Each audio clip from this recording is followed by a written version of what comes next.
Sir आप अच्छा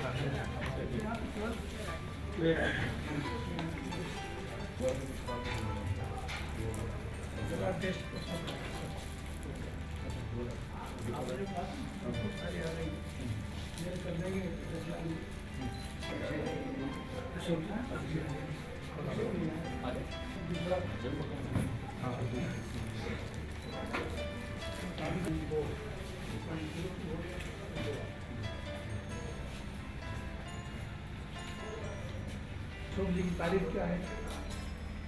अशोक जी की तारीफ है। अशोक पाराशर हरियाणा से। हरियाणा से कहाँ से? डिस्ट्रिक्ट सोनीपत।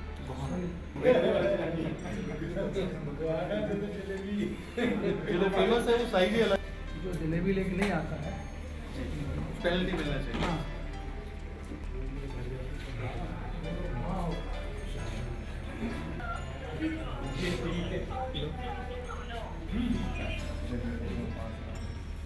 हाजी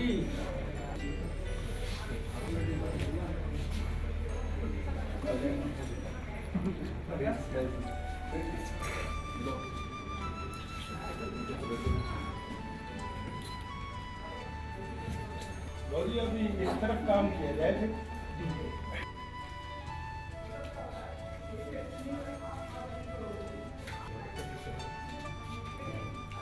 एक ही दिन रहा हूँ जल्दी आ गया। चटनी होगी तो ज़्यादा अच्छा। धनिया की चटनी होगी।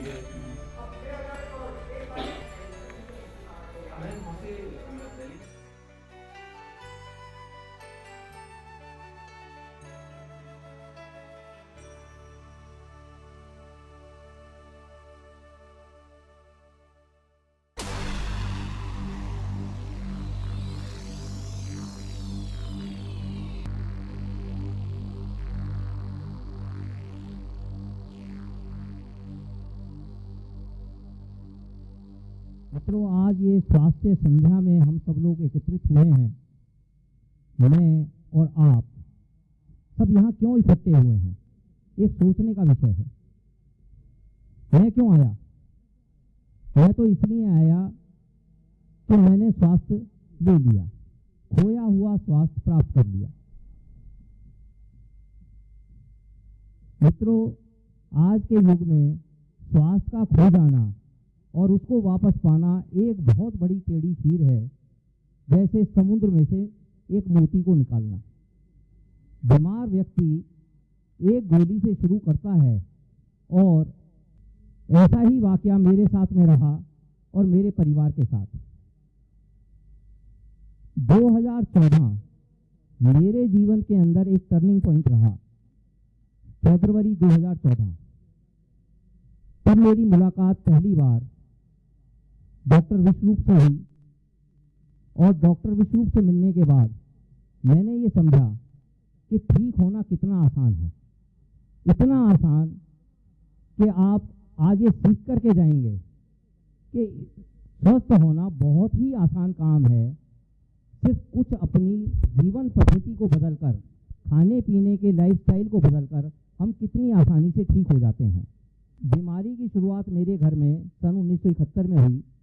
डायबिटीज़ ने मेरी माताजी को घेरा और एक गोली से शुरुआत हुई और 2014 आने तक वो 20 गोलियां और 80 से 90 यूनिट इंसुलिन लिया करती थी और कुछ ही दिनों में देखते देखते सारी गोलियां गायब हो गई। हमारी पद्धति में कहीं ना कहीं कुछ तो गड़बड़ है। 45 साल इतनी गोलियां खाने के बाद और आज मेरी माताजी मेरे साथ ही आई हैं, आपके बीच में हैं।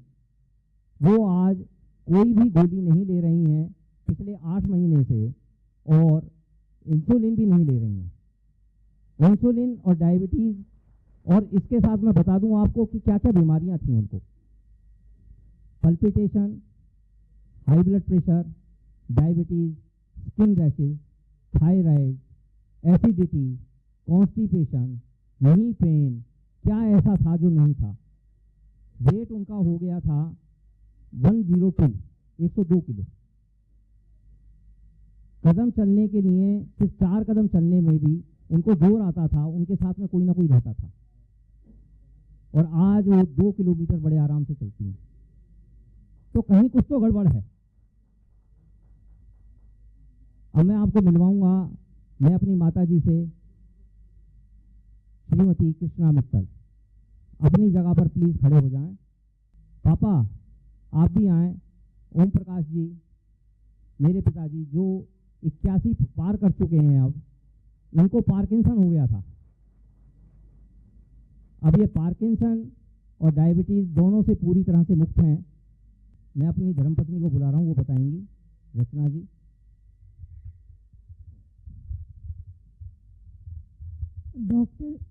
डॉक्टर विश्वरूप ने जो डाइट प्लान हमें बताया, मम्मी ने उसे बहुत स्ट्रिक्टली फॉलो किया और 6 महीने में उनका बहुत सीवियर वेट लॉस हुआ था और अब तो मम्मी बिल्कुल फिट हैं और हमें घर के कामों में भी बहुत मदद करती हैं, जबकि पहले तो इनकी तबीयत बहुत ख़राब रहती थी। She was always on the bed और चलने फिरने के लिए इन्हें वॉकिंग स्टिक की ज़रूरत थी। ये एक कदम भी नहीं चल पाती थी वॉकिंग स्टिक के बगैर। पर डाइट प्लान को फॉलो करके even the most severe disease we can overcome by following the diet plan. I have a very firm belief on that, and I'm myself working and I have guided many people on this, and I'm sure if you listen to Dr. Biswaroop, he's a genius amongst us, and I feel it's a God's calling that I got in contact with Dr. Biswaroop.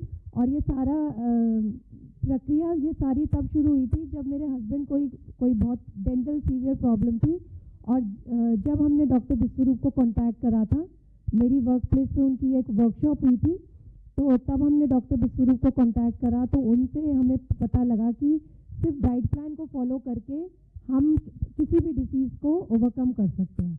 तो हमें उनकी बात पे faith हुआ और हमने उसको follow करना शुरू किया और आज हम यहाँ पर हैं। आप आगे उन्हीं से सुनेंगे बाकी बात। Thank you. ठीक होने के बाद सबसे पहला काम क्या किया हमने, और मैं ये मानता हूँ और जानता हूँ आप लोग भी इस मुहिम के हिस्सा बनने वाले हैं। हमने इसी प्रकार के सेमिनार करने शुरू किए और पिछले 2 सालों में एनसीआर में तकरीबन 20 या 22 सेमिनार हमने किए। और एक चीज़ सोच करके मुझे बड़ा खुशी मिलती है, बहुत खुशी मिलती है कि हम कोई जरिया बन पाएँ किसी के खुशी में शामिल होने का। मित्रों, आज इसी पद्धति से तकरीबन 10,000 लोग ठीक हो चुके हैं। 10,000 लोग। सिर्फ खान पान बदलने से कौन सा ऐसा रोग है जो ठीक नहीं हो सकता। आज हमारे बीच में बहुत सारे लोग हैं जो हमारे वॉलंटियर हो गए, हमारे साथी हो गए। अभी मुझे जिन्होंने बुलाया, महेश कौशिक जी, वो भी इसी तरीके से थे, आज हमारे साथी हो गए और हमारे हमराह हो गए। मित्रों, आज हमारे बीच में एक बहुत बड़ी शख्सियत हमारे बीच में है। मैं कार्यक्रम के शुरू करने से पहले कि उनका स्वागत किया जाए। सबसे पहले डॉक्टर विश्वरूप को बुलाना चाहूँगा कि डॉक्टर विश्वरूप आएँ।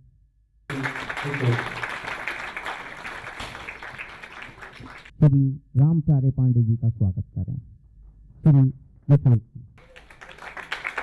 एक बार ताली बजाकर के स्वागत करें।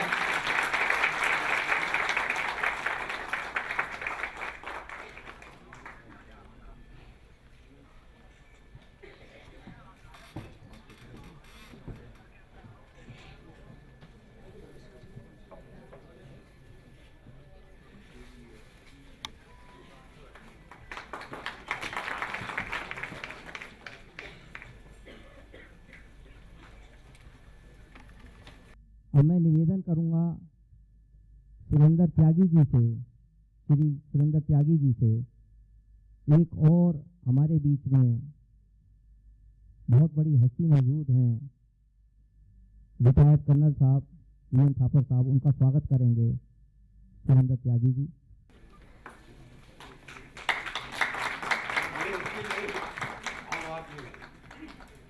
ये ऐसा कहकर के आप और महान हो गए सर।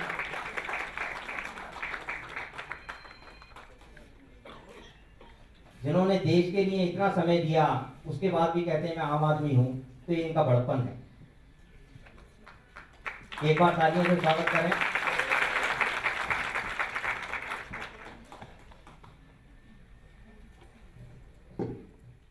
इस कार्यक्रम को आगे बढ़ाने के क्रम में मैं डॉक्टर विश्वरूप को बुलाना चाहूँगा और उनका एक छोटा सा परिचय मैं आपको बता दूं।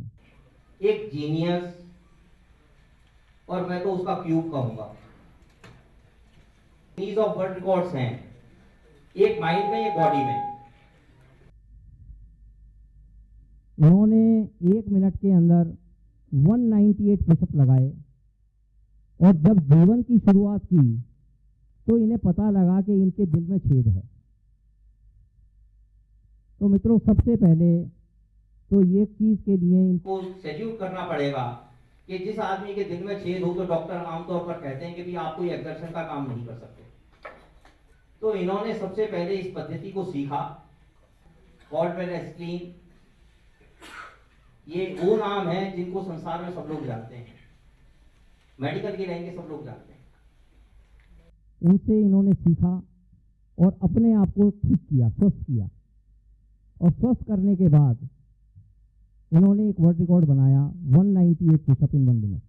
और दूसरा Guinness books of world record और है, उनकी मेमोरी बहुत शार्प है, उसके अंदर एक वर्ल्ड रिकॉर्ड बनाया।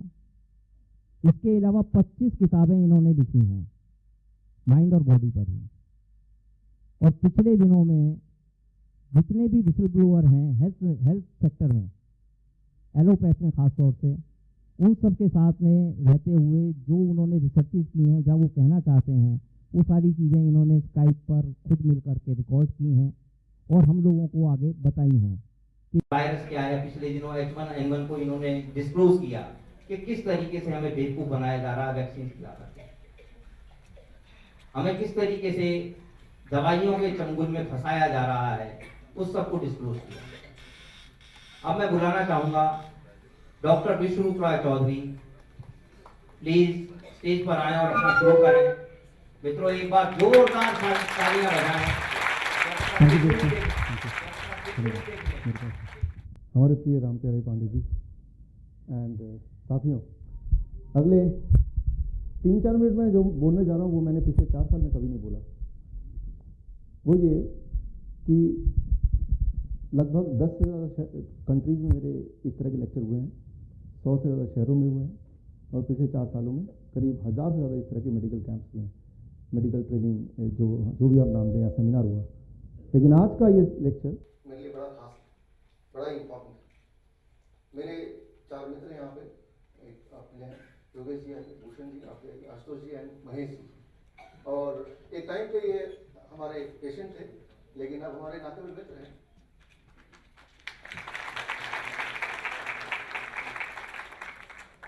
हम सब ने एक सपना देखा कि इंडिया से डायबिटीज और हार्ट डिजीज इस प्रकार की बीमारी चली जाए, पहले तो हो ना, और जिनको है वो ठीक हो जाए।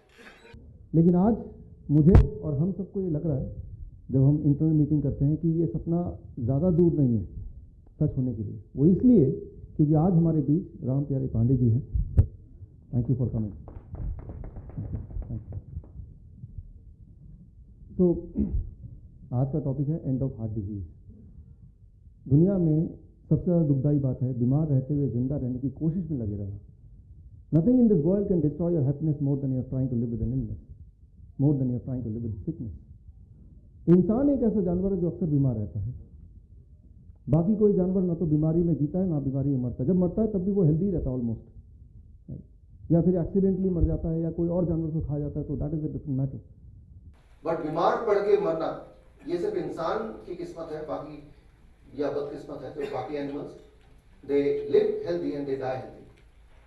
आज से करीब 100 साल पहले, नाउ इट इज 2016, 1916 की बात करें, 100 साल पहले इंसान को भी हार्ट की बीमारी नहीं होती थी, डायबिटीज नहीं होता था, कैंसर बड़ा कम होता था। बाय द टाइम ऑफ 1945 धीरे धीरे करते हुए हार्ट की बीमारी इंसानों में फैलती गई। ज़्यादा से ज़्यादा लोग इंसान हार्ट की बीमारी से मरने लगे। जब भी कोई बीमारी दुनिया में आती है तो उसका इलाज ढूंढना चालू हो जाता है। लेकिन जब कोई इलाज आता है, कोई दवा आती है, तो इंसान पे ट्राई करने से पहले किस पे ट्राई करना होता है? जानवर पे। एक ऐसा जानवर चाहिए होता है जिसको वही वाली बीमारी हो जिसकी दवा हमें ट्राई करनी है। तो 1945 में north western university of America, एक बहुत बड़ी यूनिवर्सिटी, अभी से 150 साल पुरानी यूनिवर्सिटी, उन्होंने कुछ ऐसे दवाइयाँ ईजाद की जो हार्ट के पेशेंट के लिए हो सकता है लाभदायक हो, ऐसा सोचा उन्होंने। लेकिन उनको अब इसको टेस्ट करना था, तो they are trying to find element, they were trying to find some animal जिनको हार्ट की बीमारी। पूरा दुनिया उन्होंने ढूंढ मारा, लेकिन एक भी ऐसा जानवर नहीं मिला जिनको हार्ट की बीमारी। फाइनली उन्होंने डिसाइड किया कि कुछ एनिमल्स को हम इकट्ठा करते हैं, खासतौर से इंडिया से इकट्ठे करते हैं। और क्योंकि उस वक्त भी और आज भी जो सबसे ज्यादा हार्ट के पेशेंट है वो इंडिया में आज भी हैं और तब भी थे। तो सोचा कि इंडिया के जानवरों को हार्ट की बीमारी दिलवाना थोड़ा आसान होगा शायद। तो इंडिया से 15 बंदर इंपोर्ट किए गए, बाकी और देशों से भी कुछ बंदर इकट्ठे किए गए और उनको उसी लाइफस्टाइल में रखा गया जिस लाइफस्टाइल में हमारा आज रहते हैं। उनको पाव भाजी खिलाया गया, नूडल्स खिलाया गया, चाय कॉफ़ी दिया गया या ब्रेड ऑमलेट वगैरह दिया गया। और ऐसा किया गया 12 साल तक, इस उम्मीद से कि कुछ किसी न किसी जानवर को इनमें से हार्ट की बीमारी होगी और तब ये दवा देकर उसको ठीक करने की कोशिश करेंगे। तो ऐसा करते करते 1957 आ गया, लेकिन एक भी एनिमल बीमार नहीं पड़ा। साइंटिस्ट लोग इतने दुखी हो गए कि उन्होंने जानवरों को दुखी करना शुरू कर दिया, उनको डराना शुरू कर दिया, भगाना शुरू कर दिया, रात को जगाना शुरू कर दिया। और करते करते अगले 1-1.5 साल के अंदर 1 फीमेल इंडियन मंकी, एक बंदर को हार्ट अटैक आ गया। साइंटिस्ट को बड़ी खुशी हुई, चलो कम से कम एक बंदर को हार्ट अटैक तो दिलवाया। लेकिन यहां मैं ये बोलना चाह रहा हूं, जानवरों को हार्ट अटैक होना नियर इम्पॉसिबल है और इंसान की बात करें तो हर तीसरा डेथ का कारण हार्ट डिजीज है। और इंसान में भी अगर हम इंडियंस की बात करें तो और ज़्यादा। इस वक्त पूरे दुनिया में अगर 100 लोग हार्ट की बीमारी से किसी एक दिन मरते हैं तो उसमें से 60% are Indians and 40% from rest of the world, right.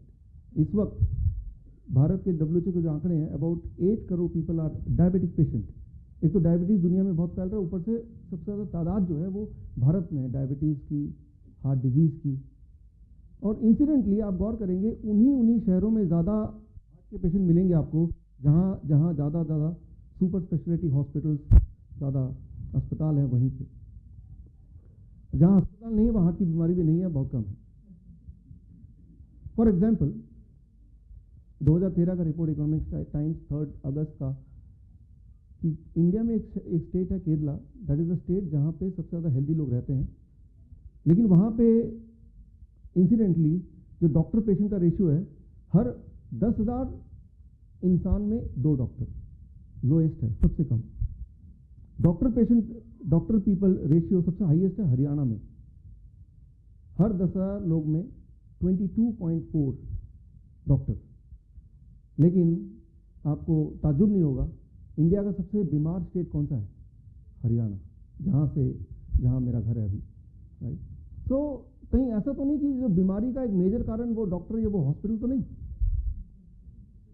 लेकिन ऐसे ही हम नहीं बोल सकते, किसी भी इल्ज़ाम नहीं लगा सकते। तो मैंने पिछले कुछ रिकॉर्ड देखे, करंट भी और पुराने भी। तो एक इंटरेस्टिंग रिकॉर्ड आपके सामने रखता हूँ। हार्ट की बात हम कर रहे हैं, तो हर साल जो हार्ट के डॉक्टर होते हैं, सीनियर डॉक्टर, कार्डियोलॉजिस्ट और कार्डियक सर्जन, वो इकट्ठे होते हैं मार्च के महीने में 3 दिन के लिए, पूरे वर्ल्ड से US में जाते हैं। 3 डेज कन्वेंशन, यानी कि 3 दिन के लिए हॉस्पिटल के हार्ट के डॉक्टर गायब।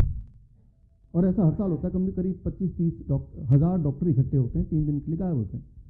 और ऐसा पिछले 15 साल से चल रहा है। तो एक बार किसी के दिमाग में आया कि 3 दिन तक अगर डॉक्टर गायब रहे हॉस्पिटल से, वो भी हार्ट के डॉक्टर, तो हार्ट में इमरजेंसी सबसे ज़्यादा होती है, हार्ट अटैक होता है, ब्रेन स्ट्रोक होता है, तो उन 3 दिन में पेशेंट की क्या हाल हो रही होगी। तो फिर आंकड़े निकाले गए 2002 से लेकर 2011 तक के, और ये देखा गया कि जिस दौरान डॉक्टर गायब रहते वो 3 दिन जो मृत्यु दर है वो 8% घट जाता है, 8%, राइट। तो अगर आपके घर के आसपास कोई हॉस्पिटल ना हो तो घबराने की बात नहीं है, आप खुशकिस्मत हैं कि आपके घर के आसपास हॉस्पिटल नहीं है, right. So this came in journal of American medical association, पिछले साल का रिकॉर्ड है, आज से 11 महीने पहले का, वेरी ऑथेंटिक। बल्कि मैंने देखा कि जब जब डॉक्टर हड़ताल कर देते हैं वहाँ की मृत्यु दर हमेशा कम हो जाती है। According to Oxford journal, according to British medical journal, कहीं भी दुनिया में देखा गया कि जब डॉक्टरों ने हड़ताल कर दिया, मृत्यु दर अपने आप कम हो गई, हेल्थ अपने आप लोगों की इंप्रूव हो गई। सो क्यों उस पर आ रहे हैं। एक सवाल ये आता है कि ऐसा क्यों होता है? इज इट ए कोइंसिडेंस या there is some specific reason? Reason ये है क्यों का जवाब, हेल्थ एक व्यापार बन गया है, एक व्यापार, बिजनेस बन गया। Thank you. और कोई भी व्यापार चलता रह सकता है जब तक कि उसका कस्टमर परमानेंट हो। अगर टाइम्स ऑफ इंडिया में एक दिन पढ़ लेंगे, बोलेंगे कि अगले 100 साल का हो गया मेरा काम, तो टाइम्स ऑफ इंडिया बंद हो जाएगा। Every day you need to read. Similarly अगर आप किसी का कस्टमर लगातार बनते रहेंगे तभी वो बिजनेस चल सकता है। ऐसा कोई बिजनेस नहीं हो सकता जिसमें एक वन टाइम कस्टमर वाला कोई बिजनेस नहीं चल सकता। तो ये फुल फ्लेजेडली बिजनेस बन चुका है। इसकी शुरुआत कब हुई थी?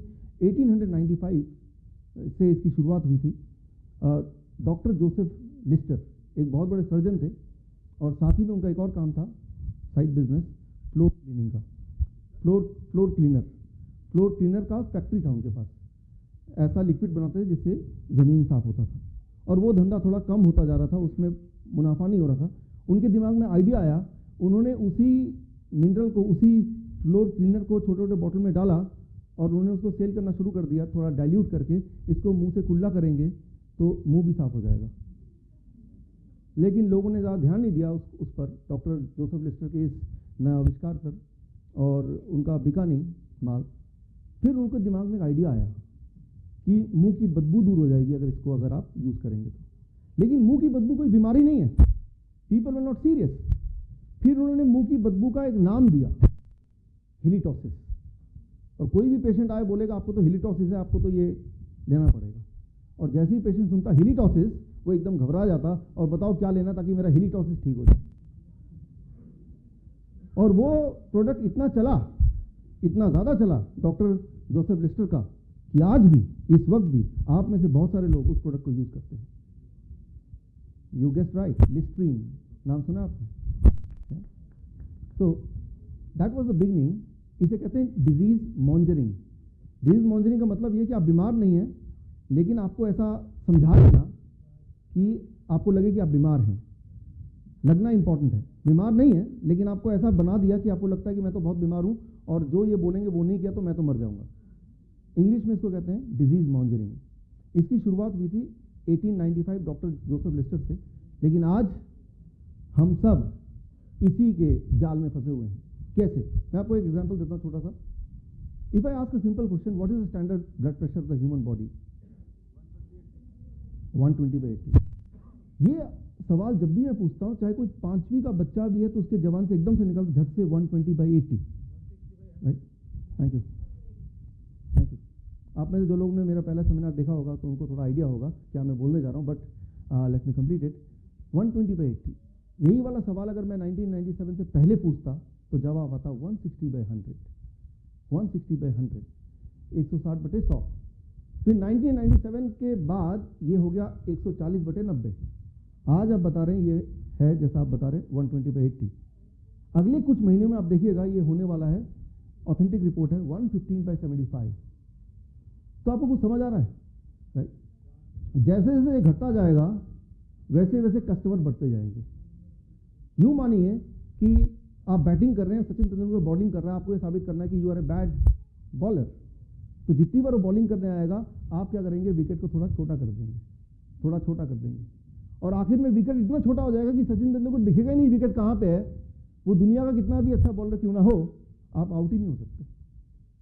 मुझे ऐसा लगता है कि मेडिकल साइंस ने इतनी तरक्की कर ली है कि वो हेल्दी इंसान बचा ही नहीं। हाँ, हेल्दी वो है जो डायग्नोस्टिक करने गया नहीं, बस वही हेल्दी बचा है। हम रेफर किसको करें, राइट, और क्यों उसको रेफर करें, राइट। पहली बात तो रेफर किसको करें और क्यों करें, those things I am coming. और ये लेकिन सिर्फ ब्लड प्रेशर की बात नहीं है, हर बीमारी की बात है। किसी भी बीमारी की हिस्ट्री को देखेंगे तो ऐसे कुछ मिलने वाला। For example, if I talk of diabetes, 1979 में जब पहली बार स्टैंडर्ड तैयार हुए तब बताया गया 200 से ऊपर जिसका ब्लड शुगर है 200 mg/डेसीलीटर, उसको डायबिटीज बोला करेंगे। फिर वो कम हो गया 1997 में, WHO ने बोला नहीं इसको कम करते हैं, फास्टिंग रखते हैं सुबह का और उसको करते हैं 126। फिर अमेरिकन डायबिटिक एसोसिएशन, बदकिस्मती से मैं इसका मेंबर भी हूँ, इसने बोला नहीं इसको और कम कर देते हैं 100। अब जब इन्होंने 1997 में 126 रखा इंडिया में, तब था डायबिटीज पेशेंट करीब 60 लाख। और जिस दिन ये 100 हो गया, इंडिया में उसके 1 महीने में पेशेंट हो गए 1.5 करोड़, और आज पेशेंट है 7.5 से 8 करोड़। तो आज का जो डायग्नोस्टिक है वो एक नहीं, जाल नंबर 1, जाल नंबर 2, जाल नंबर 3, ट्रैप 1, ट्रैप 2, ट्रैप 3, इनमें से किसी भी एक जाल में फंस गए तो आप डायबिटिक पेशेंट। चाइना की गवर्नमेंट ने इनको टेस्ट किया और चाइना की गवर्नमेंट ने ये साबित किया कि अगर इस गाइडलाइन को हम माने तो 50% of the Chinese population are diabetic patient. This means अगर हम यहाँ पे 400 लोग हैं, अगर हम डायग्नोस्टिक कराएं इस गाइडलाइन को लेके तो आधे लोग इस डायबिटीज के रेंज में आ जाएंगे, यानी कि आधे लोगों को अभी से दवा शुरू करनी चाहिए, नहीं तो बहुत सारा बॉडी में खराब कुछ हो सकता है, मर सकते हैं हम, या सड़ गल सकते हैं, कुछ भी हो सकता है। Again the question come which is the correct one, I will come to that, but पहले हिस्ट्री पे जाते हैं, क्योंकि हिस्ट्री पे जाएंगे तो हमें बॉडी की केमिस्ट्री समझ आएगी, हमें एग्जैक्टली आज घर जाके करना क्या है। जो लोग आप में से डायबिटिक पेशेंट है, आज घर जाके एग्जैक्टली क्या करना है वो तभी समझ आएगा when you have some background of the how it came.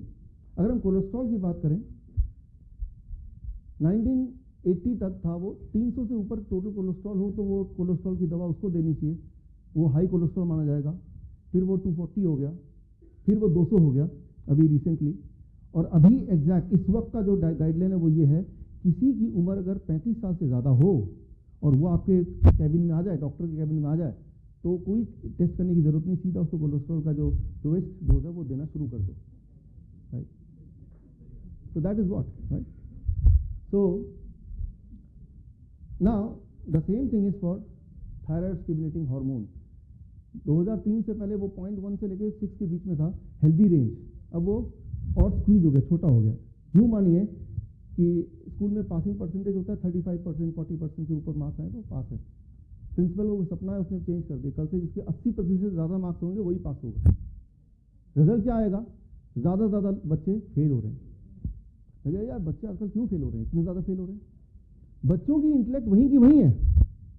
The guideline has changed, the rule has changed. आज आप देखेंगे, आज मैं देखता हूँ मेरे ऑफिस में और बाकी आसपास भी, राइट, जब पेशेंट से मिलता हूँ, एवरी थर्ड और fourth women more than 40 years of age वो थायराइड की गोली ले ही रही है। इसलिए नहीं कि उनको थायराइड की कोई बीमारी है, बल्कि इसलिए कि वो रेंज के बाहर है, राइट। आजकल रेंज के अंदर रहना ज़्यादा इंपॉर्टेंट है रादर देन फीलिंग हेल्दी। हमें लगता है कि हम हेल्दी तभी फील कर सकते हैं जब ये रेंज में आए, अगर रिपोर्ट में रेंज के बाहर आ गया तो उसी वक्त तो बीमार आधे लोग, राइट। तो इस तरह की साइकोलॉजी हमारी बन गई है। और most interesting of all is osteoporosis, हड्डियों की बीमारी। WHO के अनुसार ये पहले था जो लिबरल वाला था, -2.5 से कम किसी का अगर T स्कोर होगा उसी को हड्डी की बीमारी मानी जाएगी, और उसको बदल दिया नेशनल ऑस्टियोपोरोसिस फाउंडेशन ने कि भाई अगर -2 से नीचे भी है तो भी उसको हड्डियों का बीमार मान लेंगे। और जैसे ही ये किया 85% more population they became the osteoporosis patient, right. So मतलब ये you have to be your own doctor. अगर आप ये सोचते हैं कि आपके हेल्थ का ध्यान वो डॉक्टर रखेगा या वो हॉस्पिटल रखेगा, वो इंश्योरेंस रखेगा, you have to take back that power because that became a business. And ये तो साफ साफ दिख ही रहा है आपको। अब क्वेश्चन ये आता है कि कौन से गाइडलाइन को माने। मतलब ये कि मेरा जो अगला स्लाइड आ रहा है that is the most important slide of this day, कि कैसे पता चले कि हमें कि कौन सा गाइडलाइन मानना है हमें, वो मैं स्लाइड दिखा रहा हूँ। इसको बहुत ध्यान सुनिए क्योंकि यही आपको करना है आज घर जाके। देखिए दुनिया में मेडिकल साइंस के 2 गुट बने हुए हैं, 2 गुट हैं मेडिकल साइंस के। एक गुट वो जो फार्मास्यूटिकल इंडस्ट्रीज के द्वारा चलाई जाती हैं या उनके द्वारा फंडेड है या उनके द्वारा फॉर्म्ड है, जैसे अमेरिकन हार्ट एसोसिएशन, जैसे American Diabetic Association, right. So they are run by pharmaceutical companies और they are funded by pharmaceutical companies और they are formed by pharmaceutical companies. तो एक गुट तो वो है, राइट। दूसरा मेडिकल साइंस का गुट एक और है या ग्रुप है एक और, जो फार्मास्यूटिकल कंपनी से फंड नहीं लेती हैं, वो सिर्फ गवर्नमेंट से फंड लेती है। जैसे कॉकरेन कोलैबोरेशन है जहाँ से मैं सर्टिफाइड ट्रेनर हूँ, जो किसी भी फार्मास्यूटिकल कंपनी का फंडिंग नहीं लेती, वो सिर्फ गवर्नमेंट का फंडिंग लेती है ताकि फार्मास्यूटिकल कंपनी उनको इन्फ्लुएंस ना कर पाए। अब इमेजिन कीजिए आप एक बड़े बिजनेसमैन है और आपका काम है ब्लड प्रेशर की गोलियाँ बनाना, तो ए वो अमेरिकन हार्ट एसोसिएशन और बी कॉकरेन कोलैबोरेशन, तो आप किसकी बात मानेंगे, ए या बी की? ए बोलता है आज दैट इज प्रॉफिटेबल गाइडलाइन ये बोलता है कि हाइपरटेंशन 120/80 से ऊपर होगा तो वो हाइपरटेंशन का मरीज है। लेकिन कॉकरेन कोलैबोरेशन बोलता है आज, या ब्रिटिश जॉइंट बेसिस गाइडलाइन बोलता है जिसका ब्लड प्रेशर 160/100 से ऊपर है वही सिर्फ ब्लड प्रेशर का पेशेंट है। सो ये तो हुआ प्रॉफिटेबल गाइडलाइन और ये हुआ पैशनेट गाइडलाइन। अगर तो आपका बिजनेस है दवाइयों का तो आप तो इसका हिस्सा होना पसंद करेंगे, तभी ज़्यादा पेशेंट मिलेंगे आपको। लेकिन अगर आप खुद ही पेशेंट हैं तो आपके लिए फ़ायदेमंद कौन सा है, वो ये वाला है। और सबसे इंपॉर्टेंट बात और इंटरेस्टिंग बात ये है, ये दोनों के दोनों गुट इक्वली रिकॉग्नाइज्ड है। दोनों के दोनों ग्रुप WHO द्वारा, UNO द्वारा या सारे सरकारों द्वारा इक्वली रिकॉग्नाइज्ड है। ना तो इसको कोई डिनाई कर सकता है, ना ही इसको कोई डिनाई कर सकता है, जबकि दोनों में ज़मीन आसमान का फर्क है उनके गाइडलाइंस में, राइट। तो ये निर्णय सिर्फ आप ही को लेना है, what guideline I must follow, right. तो क्योंकि वो डॉक्टर जो गाइडलाइन फॉलो करते हैं वो सिर्फ वो जो हॉस्पिटल को बोलता है, दैट इज ऑल। वो गाइडलाइन कहाँ से आते हैं, उसकी हिस्ट्री क्या है, उसमें उनकी कोई कमांड या कोई पढ़ाई नहीं है। तो लेकिन ये इतने सारे आंकड़े हैं, कहीं आप कंफ्यूज ना करें, घर जाते जाते भूल ना जाएं, इसीलिए आपके लिए मैंने ये गाइडलाइन का ये कार्ड बना दिया, मेडिकल गाइडलाइन 2016। तो इस सेमिनार के बाद जब आप जाएंगे बाहर तो आप फीडबैक फॉर्म भर के जब उसको सबमिट करेंगे, बदले में आपको ये दे देंगे। तो इसमें एक है रेड गाइडलाइन जो है प्रॉफिटेबल गाइडलाइन, ये उनके लिए जिनकी दवाइयों की कंपनी अगर आप में से किसी की है या केमिस्ट का शॉप है, राइट है। और दूसरा है ग्रीन गाइडलाइन, ये उनके लिए जो खुद पेशेंट हैं, राइट। तो दोनों का प्रोविजन मैंने कर दिया है। मुझे बताया गया कुछ केमिस्ट और कुछ वैसे भी लोग आ रहे हैं, फार्मेसी कंपनीज के लोग, मैंने कहा कि उनका इंटरेस्ट रखना चाहिए मुझे, तो मैंने ये बना दिया दोनों। तो इस दोनों ही ठीक है, राइट। लेकिन अगर आप पेशेंट हैं तो ग्रीन है आपका गाइडलाइन।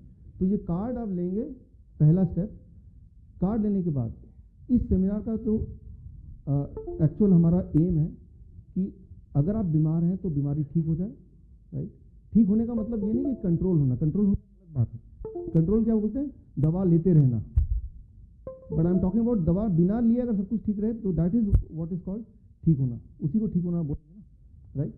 तो आपको क्या करना है, स्टेप 1 आज घर जाके। स्टेप 1, मान लो आप बीपी की दवाई लेते हैं, कोलेस्ट्रॉल की दवाई लेते हैं, आप डायबिटीज़ की लेते हैं, थायराइड की लेते हैं, राइट, या ऑस्टियोपोरोसिस की लेते हैं। स्टेप 1, उस गोली को छोड़ के, फॉर एग्जाम्पल बीपी और शुगर की बात करते हैं, गोली छोड़ दीजिए, मत लीजिए फॉर 1 डे। कोई नहीं मरने, मैं बता सकता हूँ, राइट। आप अगर जिंदा उस दवाई की वजह से नहीं है, पक्का ही है, right. You are not alive because of that medicine first of all. तो एक दिन दवा छोड़िए, 24 घंटा पूरा दवा का असर निकल जाएगा। अब देखिए आपका बीपी कितना है। अगर वो 160/100 से नीचे है already without the influence of the medicine, this means आप हाइपरटेंशन के पेशेंट थे ही नहीं कभी। तो आपको कुछ अगर जो मैं आपको खाना पीना आगे बताने वाला हूँ वो ना भी करें आप, तो भी आप हेल्दी हैं। आप वो बिना मतलब के दवा ले रहे थे, वो आपका नुकसान करा रहे थे आप। सिमिलरली शुगर की बात करते हैं, 24 घंटे शुगर छोड़िए आप, शुगर की दवा वगैरह। इंसुलिन वाले के लिए मैं आगे थोड़ा सा और डिटेल में बताऊंगा उसको कैसे ड्रॉप करना है। और अगर 250 से नीचे अगर आपका आता है शुगर पोस्ट प्रेंडियल, ये भूल जाइए, फास्टिंग, HbA1c, TP, OGTT ये सब भूल जाइए। सिर्फ एक याद रखिए, खाना खाने के 2 घंटे बाद अगर मैं शुगर टेस्ट करता हूँ और 250 से नीचे आता है बिना दवा के इन्फ्लुएंस के, तो मैं शुगर का पेशेंट नहीं, I am not a patient of sugar, right. Thank you, thank you, thank you. और सबसे इंपॉर्टेंट, ये गाइडलाइन को मेरे गाइडलाइन नहीं है, ये कॉकरेन डेटाबेस की गाइडलाइन है। मैं तो वो आप तक पहुंचा रहा हूँ, ये मेरी राय नहीं है, मेरी पर्सनल राय तो खैर है, लेकिन मेरी राय की वजह से नहीं आपको मानना है। This is a कॉकरेन guideline, right. तभी मैं कार्ड छपवा के दे रहा हूँ ताकि आप बोल सकें भाई ये तो इनका गाइडलाइन है, बताओ आप। और you have the right to ask this question to your doctors. After all पिछले 7 साल, 10 साल, 15 साल, कुछ केसेस में 25 सालों से आप डॉक्टर की सारी बात मान रहे हैं। तो you all have the right to ask, आपको पूछना चाहिए, राइट। पहला स्टेप, मैंने ये देखा है कि 25% सो कॉल्ड पेशेंट, जिन्हें पेशेंट बोला जाता था, 25% लोग इस पेशेंट के चुंगल से तो ऐसे ही निकल जाएंगे, राइट। मतलब बिना और कुछ किए, सिर्फ वो गाइडलाइन चेक किए। 25% मतलब 100 में से 25 लोग तो ऐसे ही बाहर निकल जाएंगे, वो बीमार नहीं है। डिजीज मॉनिटरिंग, उसको उनको समझाया गया कि आप बीमार हैं, राइट। अब रहा 75% पेशेंट जो एक्चुअली बिना ब्लड प्रेशर की दवा लेने के बाद भी अगर 160/100 से ऊपर आ रहा है या शुगर लेवल 250 से ऊपर आ रहा है, तो वो सही मायने में पेशेंट है, तो क्या उनको दवा लेते रहना चाहिए? उनको भी दवा नहीं लेते रहना चाहिए। उनको क्या करना चाहिए? That's what I am going to share right now, right? So step two, ऐसे लोग जो गाइडलाइन के बियॉन्ड आ रहे हैं बिना दवा के, यानी कि बिना दवा लिए 160/100 से ऊपर आ रहा है, सर्टनली वो हेल्दी नहीं है, कुछ कमियां हैं, तो क्या उनको दवा लेनी चाहिए? उनको दवा तो नहीं लेनी चाहिए, तो क्या करना चाहिए? आज अगले कुछ मिनट के अंदर आपको मैं एक फॉर्मूला बताऊंगा, खाने का फॉर्मूला। वो मैथमेटिकल फॉर्मूला है आपके बॉडी वेट के हिसाब से, और उस फॉर्मूले को यूज़ करके जब आप खाना तैयार करेंगे तो फिर उसके बाद आप देखेंगे आपकी बीपी, आपका शुगर वो नॉर्मल होने लगेगा। तो वो जो खाने का फॉर्मूला है वो दवाई का रोल प्ले करेगा बिना किसी साइड इफेक्ट को दिए। तो दवा तो छोड़ना है, लेकिन कैसे छोड़ना है that's I am going to share with you. लेकिन ये फॉर्मूला समझने के लिए, जो फॉर्मूला मैं बता रहा हूँ, इस फॉर्मूले से हार्ट की बीमारी हो, डायबिटीज़ हो, कैंसर हो, राइट, ऑस्टियोपोरोसिस हो, कोलेस्ट्रॉल, हाई कोलेस्ट्रॉल हो, ओबेसिटी हो, तो उनमें ये फॉर्मूला काम करता है। लेकिन ये फॉर्मूला समझने के लिए आपको 4 सवाल के जवाब देने पड़ेंगे। I am going to ask you 4 questions, उनके जवाब के अंदर ही वो फॉर्मूला छुपा हुआ है। तो चलते हैं पहला क्वेश्चन, पहला सवाल। ये लिस्ट ऑफ कैंसर के नाम मैंने लिखे, lung cancer, breast cancer, colon cancer, heart cancer, prostate cancer, blood cancer. इनमें अजीब सा कौन लग रहा है? अलग सा कौन लग रहा है? Heart cancer. अच्छा, हार्ट कैंसर अजीब क्यों लग रहा है? सुना नहीं, राइट? अच्छा, लंग का कैंसर हो सकता है, ब्रेस्ट कैंसर हो सकता है, ब्लड में कैंसर हो सकता है, प्रोस्टेट में कैंसर हो सकता है, कोलोन में कैंसर हो सकता है, हार्ट में कैंसर तो कभी सुना नहीं। तो एक सवाल ये आता है, क्या हार्ट कैंसर से प्रोटेक्टिव है? क्या भगवान ने हार्ट को कुछ ऐसा बनाया कि उसको कैंसर नहीं हो सकता? हार्ट कैंसर तो सुना नहीं, कभी सुना आपने? आपने सुना होगा कि he is diagnosed with lung cancer, he is diagnosed with breast cancer. कोई आके बोला मुझे हार्ट कैंसर हो गया, ये थोड़ा फनी सा लग रहा है, राइट? तो पहला सवाल तो आपने जवाब सही दे दिया कि heart cancer is the odd one out. लेकिन मेरा सवाल ही कि ऐसा क्यों? ऐसा कारण क्या है कि हार्ट का कैंसर होता ही नहीं, हमने सुना ही नहीं? सोल्यूशन वो मैं आपको बताऊंगा, उससे पहले दूसरा सवाल पूछता हूं आपसे। Which is correct, high blood pressure से हार्ट की बीमारी और रिस्क ऑफ ब्रेन स्ट्रोक होता है, ए? या दूसरा, risk of brain stroke and heart disease से हाई ब्लड प्रेशर होता है? पहला या दूसरा, कौन सा करेक्ट है? पहला। मतलब यह है कि अगर आपको हाई ब्लड प्रेशर है तो आपके चांसेस हार्ट की बीमारी के होने के ज़्यादा हो जाएंगे, या आपके चांसेस ब्रेन स्ट्रोक के ज़्यादा हो जाएंगे। असलियत ये है, second one is right, correct ये है। अगर आपको ब्रेन स्ट्रोक के रिस्क है या हार्ट की बीमारी है तो आपका ब्लड प्रेशर बढ़ेगा। ब्लड प्रेशर कोई वजह नहीं बीमारी की, वो बीमारी के बाद का एक सिम्टम है, वो बीमारी इटसेल्फ नहीं है, राइट? इसको मैं एक्सप्लेन करूंगा क्यों ऐसा मैं बोल रहा हूं, क्यों ऐसा है, इसको एक्सप्लेन करूंगा, राइट? तो हर क्वेश्चन के अंदर एक कुछ छुपा हुआ है, वो आपको आगे तक पहुंचाएगा। तीसरा सवाल मेरा, मान लो किसी के हार्ट में ब्लॉकेज है, राइट? 90% ब्लॉकेज या 80% ब्लॉकेज या 30% ब्लॉकेज, किसमें हार्ट अटैक के चांसेस हाईएस्ट हैं? किसमें है? 30%। चलिए, कोई 30 बोल रहा है, कोई 90 बोल रहा है, कोई 80, कोई ना कोई तो करेक्ट होगा ही, नहीं? ओके, ठीक बोल रहे हैं आप। देखिए, इसमें अगर हम कन्वेंशनली सोचें तो साफ सी बात है, जिसका ज़्यादा ब्लॉकेज उसको ज़्यादा चांस है हार्ट अटैक के। जबकि रियलिटी है, दुनिया का जो आंकड़ा बताता है, वो कैसे वो मैं बताऊंगा साइंस, बट आंकड़ा ये बताता है 90% of the heart attack is because of the smaller blockage, 20-30% blockage. पूरे दुनिया में सिर्फ 10% हार्ट अटैक ऐसे होते हैं जिसकी रिस्पॉन्सिबिलिटी होती है बड़े ब्लॉकेज की वजह से। 80%, 70%, 90% ब्लॉकेज, यानी कि अगर 100 लोगों को हार्ट अटैक हुआ है, उसमें से 10 लोगों का हार्ट अटैक का कारण वो सबसे बड़ा वाला ब्लॉकेज है, और बाकी 90 लोगों का हार्ट अटैक का कारण वो छोटे छोटे ब्लॉकेज है, 20-30% वाला। लेकिन ऐसा क्यों, ये जानेंगे तो ही आपको कुछ आइडिया होगा उस फॉर्मूले का, इस पर हम आएंगे। और अब आखिरी सवाल, which of the following will raise the blood pressure, blood sugar fastest? इन चारों में से डायबिटीज पेशेंट कौन सा वाला खाएंगे तो उनका ब्लड शुगर बहुत ज़्यादा बढ़ जाएगा खतरनाक तरीके से? ठीक ठीक ठीक ठीक ठीक ठीक ठीक T, okay, chapati is the right answer. अक्सर आपको पता है मैंगो का सीजन 2-3 महीने में आने वाला है, और जितने भी डायबिटिक पेशेंट है उनको उनकी वजह से मैंगो के सेलर को कोई फायदा नहीं होता, क्योंकि वो आम खरीदते ही नहीं, खरीदना छोड़िए वो देखते भी नहीं उसकी तरफ, कई डायबिटिक पेशेंट मैं मिला, उनको लगता है कि मैं अगर देख भी लूँगा आम की तरफ तो भी मुझे डायबिटीज़ बढ़ जाएगा मेरा, राइट। तो सूंघ के काम चला रहता है आंखें बंद करके, राइट। ऐसे बहुत सारे पेशेंट हैं जो सालों साल 15 साल 20 साल से डायबिटीज़ वाले पेशेंट, उन्होंने आम नहीं चखा।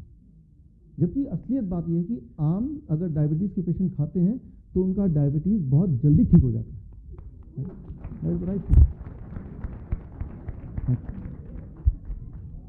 कभी कभी हमारा डायबिटीज़ कैंप होता है, इंडिया में कम होता है, बाहर ज़्यादा होता है। और तब मेरा पहला रूल होता है डायबिटीज़ कैंप में भर्ती करने से पहले, पहला शर्त यह है कि अगर आप दिन में 1 किलो आम खा सकते हैं तो मेरे कैंप में आइए, राइट। और जब आम का सीज़न नहीं होता तो कम से कम 6 केले तो खाने ही पड़ेंगे, कम से कम 6 केले, कम से कम बोल रहा हूँ मैं, ज़्यादा से ज़्यादा आपकी मर्जी। मैं ये बोलना चाह रहा हूँ अगर कोई डायबिटीज़ पेशेंट आपको मिले और वो दिन में दर्जन केले खाने लगे तो उसका डायबिटीज़ 2-3 दिन में तो वैसे भी ठीक हो जाएगा। ट्राई टू अंडरस्टैंड, जो हम सब ठीक होना चाहते हैं लेकिन हमारी जो एजुकेशन है कि क्या करने से ठीक होगा वो बिल्कुल विपरीत है, तो रिजल्ट भी विपरीत ही आ रहा है। 15 साल से हम वही सारा कुछ कर रहे हैं जो डॉक्टर बोल रहा था, तो रिजल्ट तो ठीक आ जाना चाहिए था ना, बट हो क्या रहा है, राइट, और ज़्यादा बढ़ता जा रहा है। हर बार जब डॉक्टर के पास जाते हैं तो एक गोली और एड होकर ही आती है, राइट, और डोज बढ़ के ही आता है। अब इन चारों सवाल के जवाब के लिए एक सबसे बड़ा सवाल, इसके बाद मैं सवाल नहीं पूछूंगा, the last question, the biggest question, जिसके अंदर इन चारों का जो सीक्रेट है वो छुपा हुआ है। हार्ट का काम क्या है? What is the primary function of heart? Blood को, okay, as expected the answer is, heart क्या करता है? ब्लड को पूरे बॉडी में सर्कुलेट करता है। ये काम भगवान ने हार्ट को दिया हुआ है, ऐसा ही तो हमने सुना है, राइट। इंटरेस्टिंगली हम में से किसी ने उसको देखा अंदर जाके, वो तो देखेंगे कैसे, राइट, ऐसा हमने पढ़ा है बुक में, लेकिन इंटरेस्टिंगली हमने किसी ने भी, राइट, वो उसको देखा नहीं अंदर से। मैं आपको थोड़ा सा बताता हूँ, ये आप एक बार को दिमाग से निकाल दीजिए कि आपने क्या एक्चुअली पढ़ा, आप लॉजिक लगाइए। हमारे हार्ट का साइज कितना है? इस मुट्ठी बराबर, मुट्ठी कर लेंगे ना, ये हार्ट का साइज है, राइट। और पूरा जो ब्लड वेसल है हमारा बॉडी का, राइट, वो कितना है? सारे ब्लड वेसल को मैं अगर एक के बाद एक लगा दूं तो पूरे अर्थ का पूरा एक चक्कर लगा सकते हैं, 60,000 किलोमीटर तक हो सकता है अगर हम स्मॉल स्मॉल कैपिलरीज को छोड़ दें, राइट। सो हार्ट का size is really very small. आप में से यहाँ पे कोई इंजीनियर है? इंजीनियरिंग की है किसी भी तरह की? है कोई यहाँ पे? कौन कौन इंजीनियर है यहाँ पे? कौन सा इंजीनियरिंग किया आपने? Civil engineering. मैकेनिकल इंजीनियर है कोई? आप हैं, राइट, ओके। मैकेनिकल इंजीनियर से अगर पूछेंगे कि अगर छोटा सा मशीन हो जो इसका साइज इतना सा हो और उसमें इतनी ताकत हो कि वो पूरे वर्ल्ड का चक्कर लगा दे लिक्विड को, तो इंजीनियर के हिसाब से पॉसिबल नहीं है। आप अगर हार्ट को देखना चाहते हैं अंदर से, तो जो हार्ट है दैट इज दिस, ये है हार्ट, राइट। ये पिग का हार्ट है, बिल्कुल फ्रेश, राइट। और यही साइज इंसान का हार्ट है। इंसान के हार्ट को पिग के हार्ट से कंपेयर क्यों किया जाता है? किसी को अगर वॉल्व सर्जरी होनी होती है, वॉल्व सर्जरी, तो वो पिग के हार्ट को निकाल के उसके अंदर का वॉल्व लेके इंसान को लगाया जाता है। तो इंसान का जो हार्ट है वो पिग के हार्ट के क्लोजेस्ट है। So this is what is heart, right. ये है जो हार्ट है जिसके बारे में बोल रहा हूँ। और इसके अंदर इतनी ताकत कि ये इतना जोर से ब्लड को फेंकेगा कि पूरे दुनिया का एक चक्कर लगाकर ब्लड वापस आ सकता है। इंजीनियर के हिसाब से ऐसा नहीं हो सकता। एज ए इंजीनियर ऐसा कोई इंस्ट्रूमेंट नहीं हो सकता, ऐसा कोई मशीन नहीं हो सकती। क्या कहते हैं? तो इंजीनियरिंग पॉइंट ऑफ व्यू से फिजिक्स के, ये तो फिजिक्स का काम है ना, ये कोई डॉक्टर का काम नहीं है जो मैं क्वेश्चन पूछ रहा हूँ। It is a question of physics, right. So as a engineer और फिजिक्स का के थ्रू अगर जवाब देने की कोशिश करें तो आपको जवाब यही मिलेगा कि ये प्रैक्टिकली पॉसिबल नहीं है, राइट। लेकिन चक्कर ये है कि जिसने इंजीनियरिंग पढ़ी है, जैसे आपने पढ़ी है, तो आपने मेडिसिन नहीं पढ़ा, मेडिकल की कोई ज्ञान नहीं है आपको। जिसने मेडिसिन पढ़ी है उसको न्यूट्रिशन का ज्ञान नहीं है। मेडिकल कॉलेज में 7 साल पढ़ने के बाद जो न्यूट्रिशन पढ़ाया जाता है वो सिर्फ 7 घंटे, सो ऑलमोस्ट 0। और जिसने न्यूट्रिशन पढ़ा हुआ है, फूड कैसे काम करता है बॉडी में, उसने फिर मेडिकल गाइडलाइन कैसे वो नहीं पढ़ा। आपने एग्जाम्पल बचपन में सुना है कि 7 अंधे थे, उनको बोला ये क्या है, कोई बोल रहा है ये कोई सांप है, कोई बोल रहा है ये रस्सी है, कोई बोल रहा है वृक्ष की तना है, याद आ रहा है? लेकिन एक्चुअली वो क्या था? हाथी था। तो किसी एक पार्ट को देख के अगर हम सोचें कि पूरा जानवर हम समझ लें तो वो प्रैक्टिकली पॉसिबल नहीं है, और एक पार्ट को देख के हम जो समझेंगे वो टोटली डिफरेंट होगा देन द रियलिटी।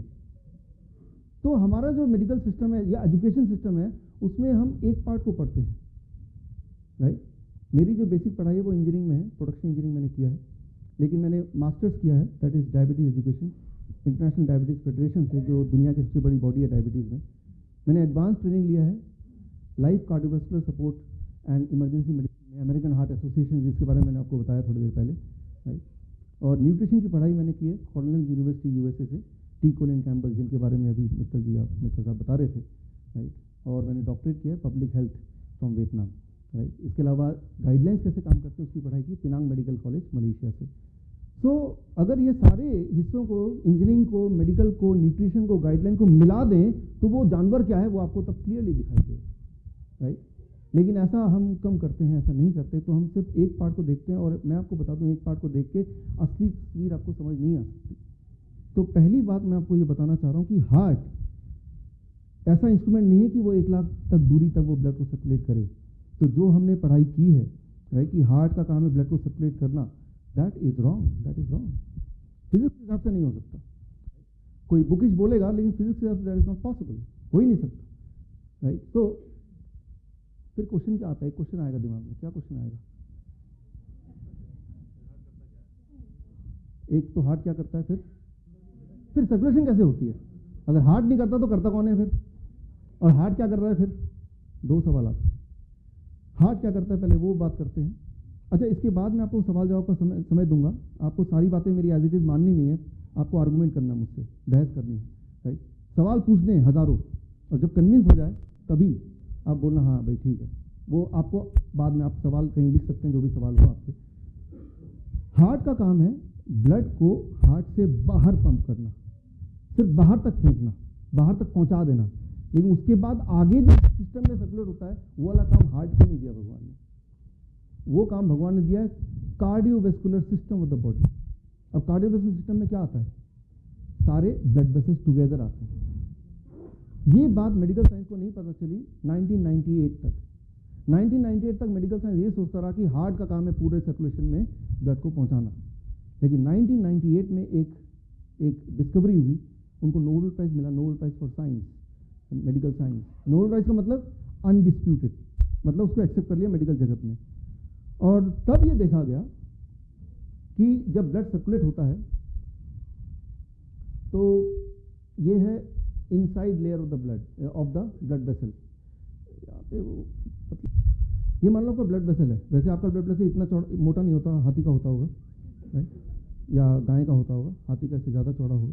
हमारा होता है जो सबसे बड़ा है यहाँ की आर्टरी, वो है आपके पेन का जो डायमीटर है नॉर्मल पेन का, that is what is the biggest one. The smallest one होता है तो पेन का जो टिप है उससे भी छोटा, right? That is the diameter biggest and smallest of the human blood vessel.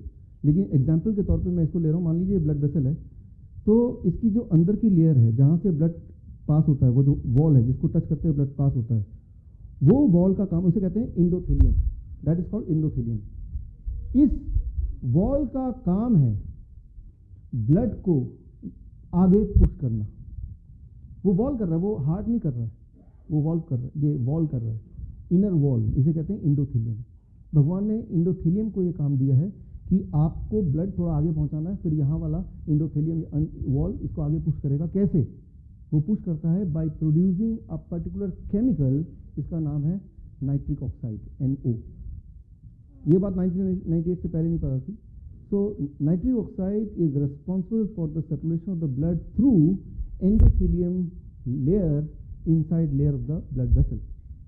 So इसका मतलब है आपका एंडोथेलियम लेयर का इंपॉर्टेंट रोल है आपके हेल्थ के अच्छे या खराब होने में।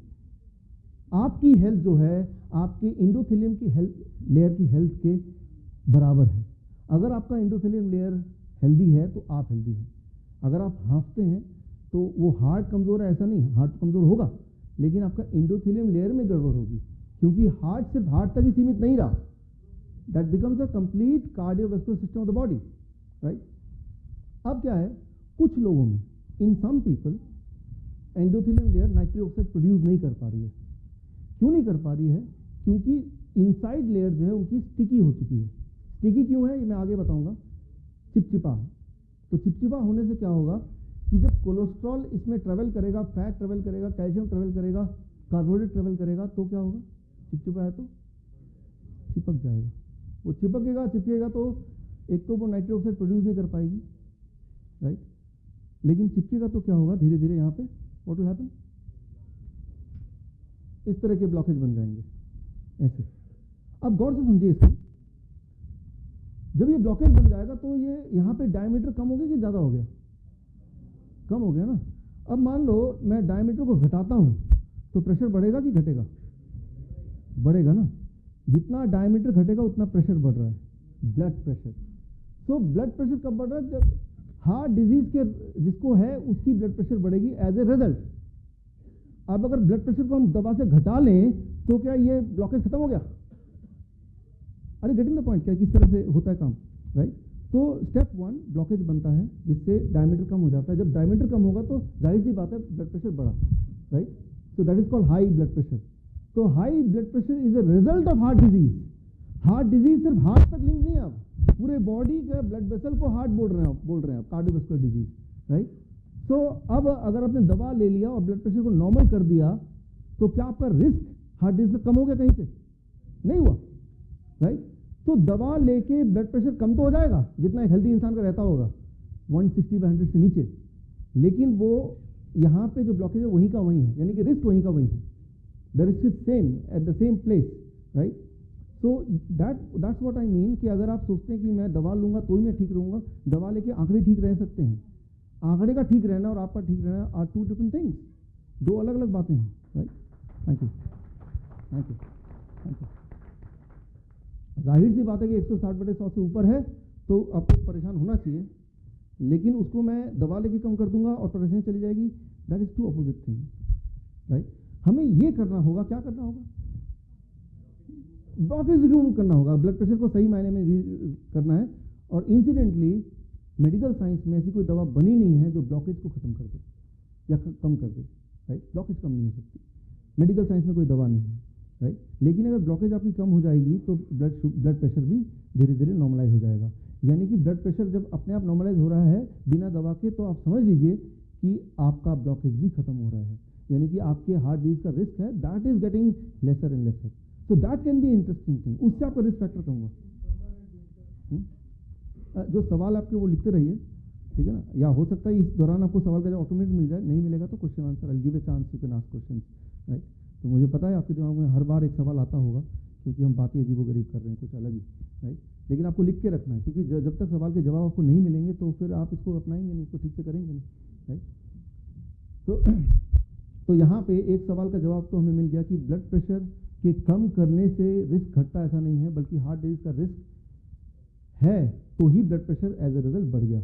होता क्या समझिए, जब एज ए डायमीटर कम हुआ तो ब्लड का स्पीड बढ़ा ताकि वो न्यूट्रिएंट को ठीक से पहुंचा पाए, लेकिन अब जो दवाइयाँ आप ले रहे हैं वो क्या करता है, हार्ट को कमज़ोर कर देता है ताकि हार्ट और अपना प्रेशर को कम कर दे।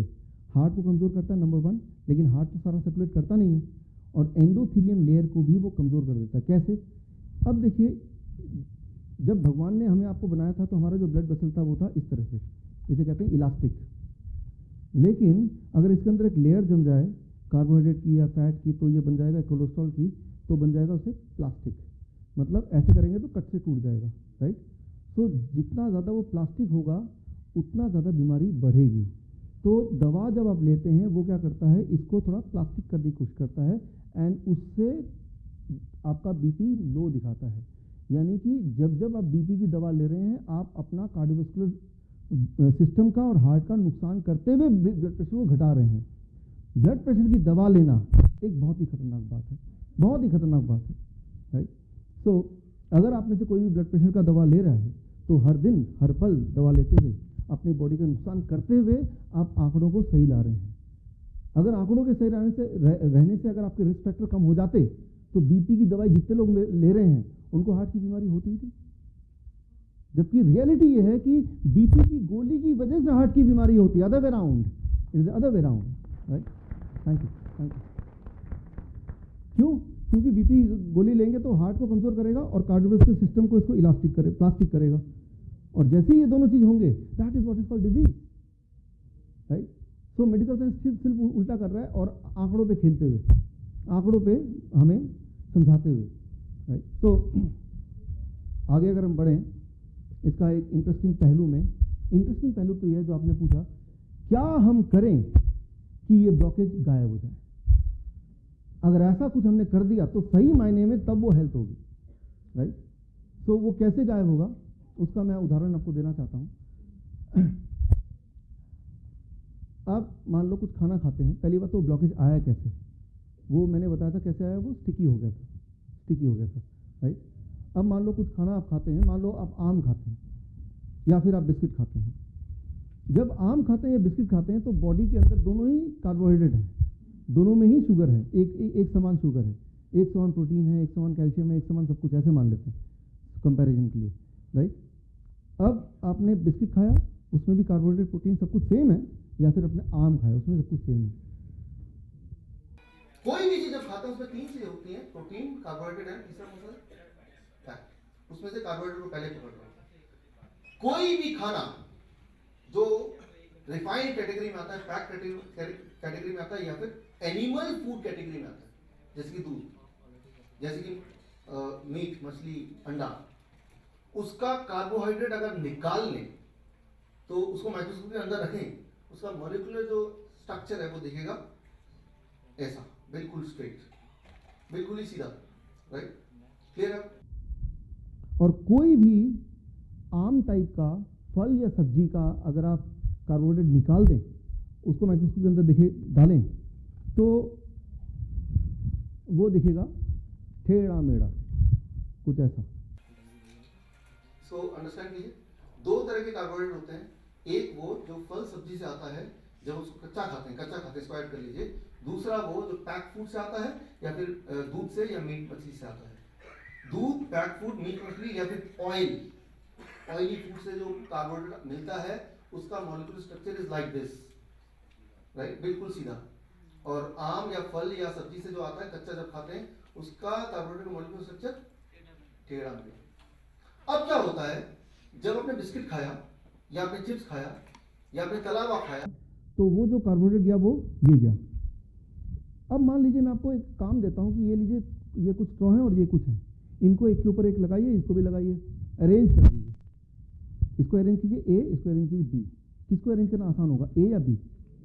ए, क्योंकि ये यूनिफॉर्म है, बिल्कुल प्लेन है। तो जब ये ब्लड में फ्लो हो रहा है तो ये क्या करता है, जहाँ चिपचिपाहट है वहाँ आराम से बैठ सकता है, आराम से सेटल हो जाता है, एक के ऊपर एक बड़ा आराम से सेटल होता है, बिकॉज ये आराम सेटल अभी भी सेटल है आराम से, राइट, जबकि ये सेटल नहीं हो सकता। तो ट्राई टू अंडरस्टैंड, जब भी कोई ऐसा कार्बोहाइड्रेट आप लेंगे बॉडी में जिसका बायोलॉजिकल स्ट्रक्चर इस तरह का होगा और पहले से ही आपके वो चिपचिपाहट है, तो वो क्या होगा, जम जाएगा, ब्लॉकेज होगा, right. On the other hand उल्टा, जब आप कोई ऐसा कार्बोहाइड्रेट लेंगे जिसका स्ट्रक्चर ठीक उसका उल्टा होगा, इस तरह का टेढ़ा मेढ़ा, तो वो जमेगा तो नहीं, लेकिन वो क्या करेगा, जब वो क्रॉस कर रहा होगा तो जितने सारे वो ब्लॉकेजेस हैं उसको खुरपी की तरह काटता हुआ आगे ले जाएगा। Getting the point? उससे क्या होगा, ब्लॉकेज रिमूव हो जाएगा। या थैंक यू। इसीलिए डॉक्टर बोलते हैं देखो भाई, आम मत खा लेना और केला तो बिल्कुल मत खाना। उनको डर है कि कहीं खा लिया और अब ठीक हो गए, फिर दोबारा तो आएंगे नहीं, ब्लॉकेज तो चला गया, राइट। तो मुझे तो ऐसे ही लगता है, राइट। तो अब हम एक इंटरेस्टिंग पहलू में बढ़ते हैं। तो अब आपको जवाब मिल गया जो मैंने क्वेश्चन नंबर 3 पूछा था आपसे, कि मैंगो शुगर के पेशेंट के लिए अच्छा होता है कि बुरा होता है। आंसर इज अच्छा होता है, राइट। वो कभी भी आपकी शुगर को नहीं बढ़ाएगा, राइट। 5-10 में बढ़ाएगा, उतना तो बढ़ेगा ही बढ़ेगा, हेल्दी इंसान लेगा तब भी बढ़ेगा, बट 400-500 ऐसा नहीं करेगा, राइट।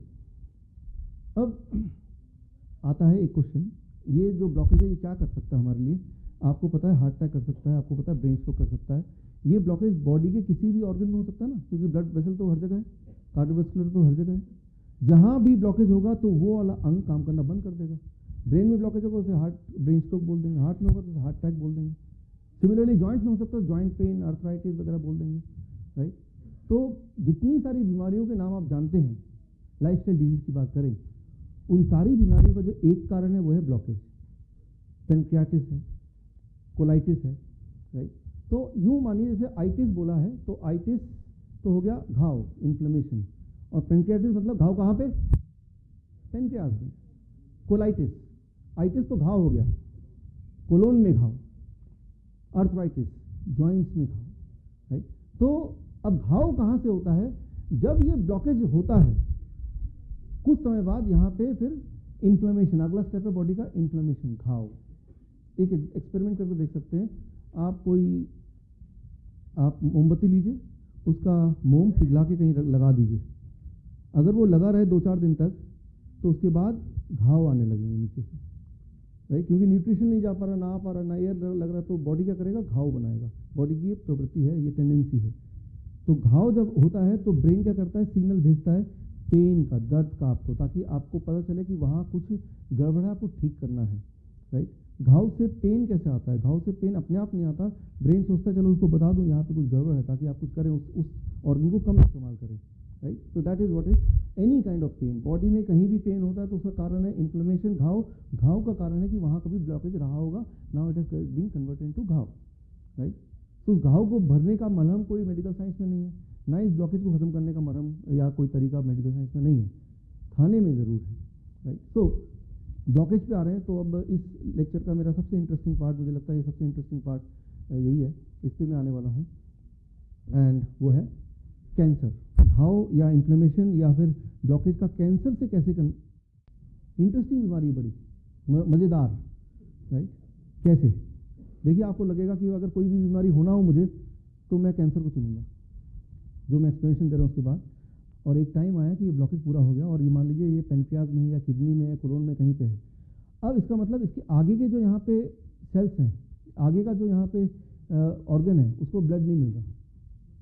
ऐसे में इस ऑर्गन का क्या हो जाएगा? जब ब्लड नहीं मिलेगा, ऑक्सीजन नहीं मिलेगा, न्यूट्रिएंट नहीं मिलेगा, what will happen to this organ?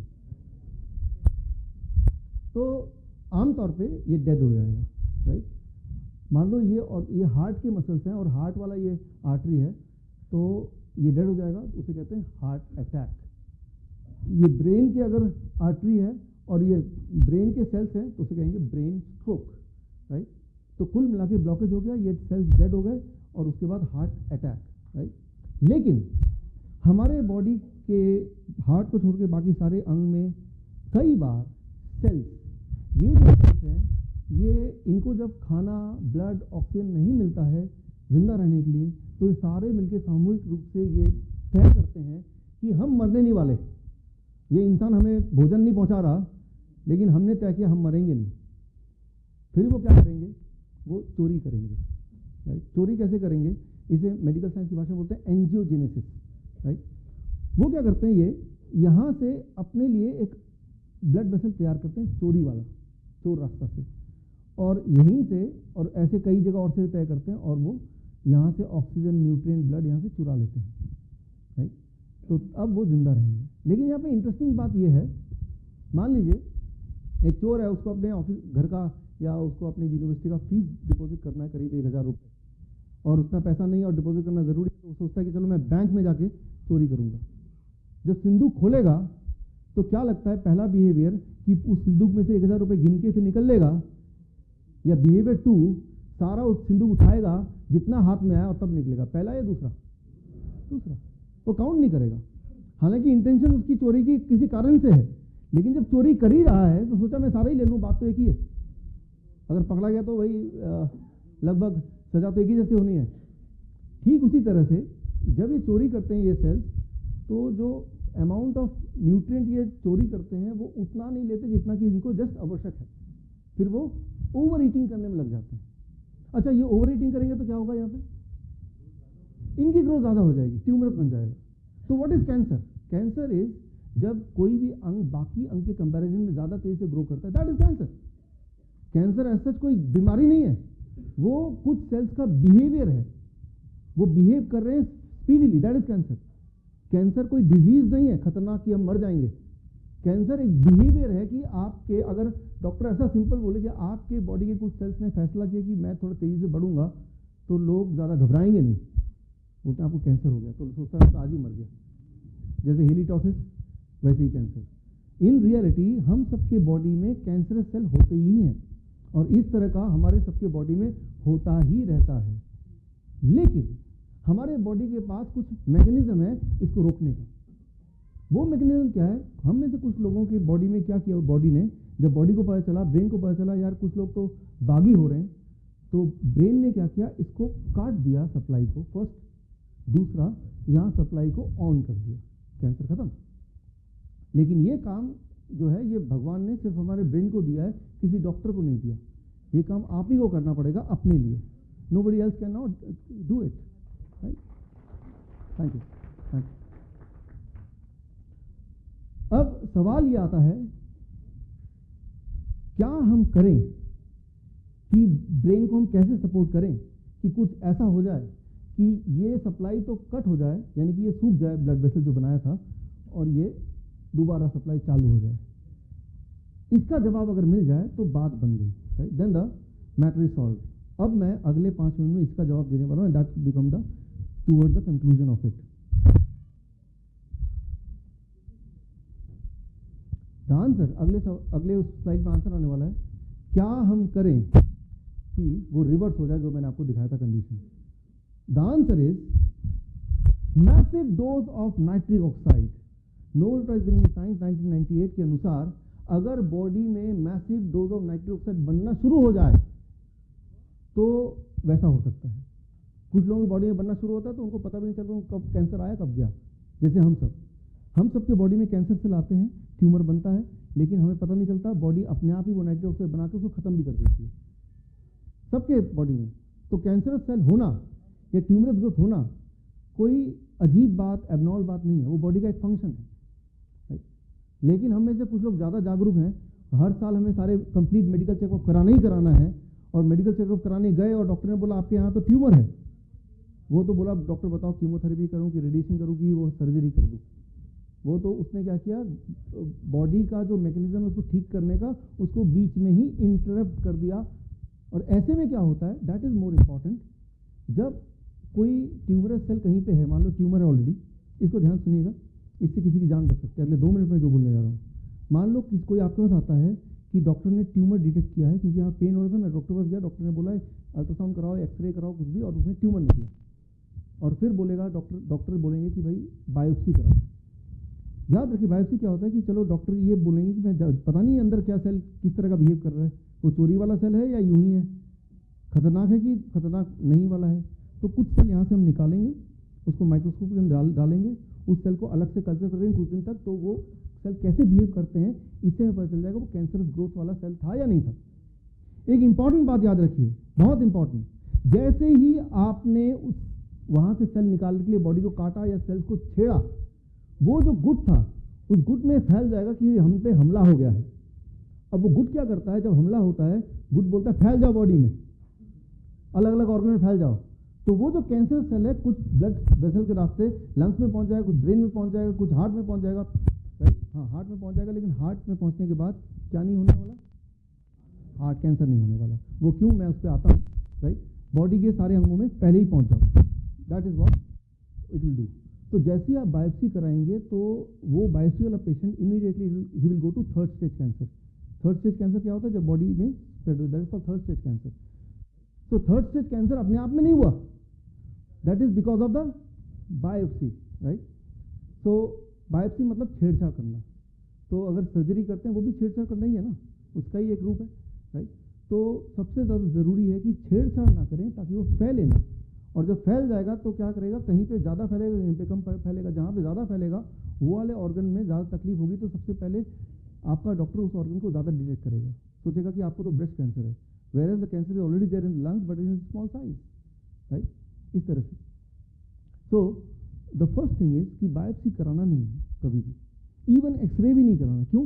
क्योंकि एक्सरे से भी वो जो सेल्स हैं जो गुट में थे वो जाग जाते हैं, फिर भागना शुरू कर देते हैं, और ये मैं ऐसे कहानी बनाने के लिए बोल रहा हूँ, मेडिकली ये प्रूव्ड है, ये सब सारे डॉक्टर को पता है। आप किसी भी पूछेंगे, ये मेडिकल लिटरेचर में ऑलरेडी है।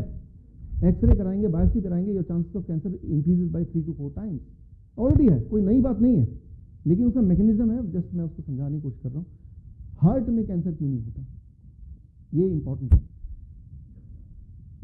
हार्ट में मान लो सप्लाई बंद हो गई ब्लड की, ब्लड वेसल में ब्लॉकेज आ गया, तो हार्ट के सेल्स को अब फूड नहीं मिल रहा, ऑक्सीजन नहीं मिल रहा। लेकिन क्योंकि हार्ट एक ऐसा ऑर्गन है जो हर पल काम करता है, रेस्ट नहीं मिलता। आप थक गए पैरों में तो आप बैठ गए, तो यहाँ के मसल को रेस्ट मिल गया, बॉडी के हर मसल को रेस्ट मिल गया, हार्ट के मसल को रेस्ट नहीं मिलता। तो जब वो ब्लड वेसल नया तैयार होता है, चोर रास्ता, एंजियोजेनेसिस, तो उस तैयारी के लिए बॉडी को, यानी कि उन गुट के सेल्स को कुछ समय लगता है, 2 दिन, 3 दिन, 4 दिन, और उतने समय तक वो सारे सेल्स भूखे रह सकते हैं, क्योंकि वो सारे सेल्स को 24 घंटे हार्ट के सेल्स की तरह काम नहीं करना है। लेकिन हार्ट के सेल्स के पास वो वाला ऑप्शन नहीं है बिना काम किए रहना, क्योंकि उसको तो बनाया भगवान ने 24 घंटे काम करने के लिए, राइट। बॉडी के सारे मसल्स को रेस्ट मिलता है, हार्ट के मसल को 1 सेकंड भी रेस्ट नहीं मिला आज तक, जब से आप पैदा हुए। आप चाहते हैं थोड़ा रेस्ट मिल जाए भाई? नहीं चाहते, राइट।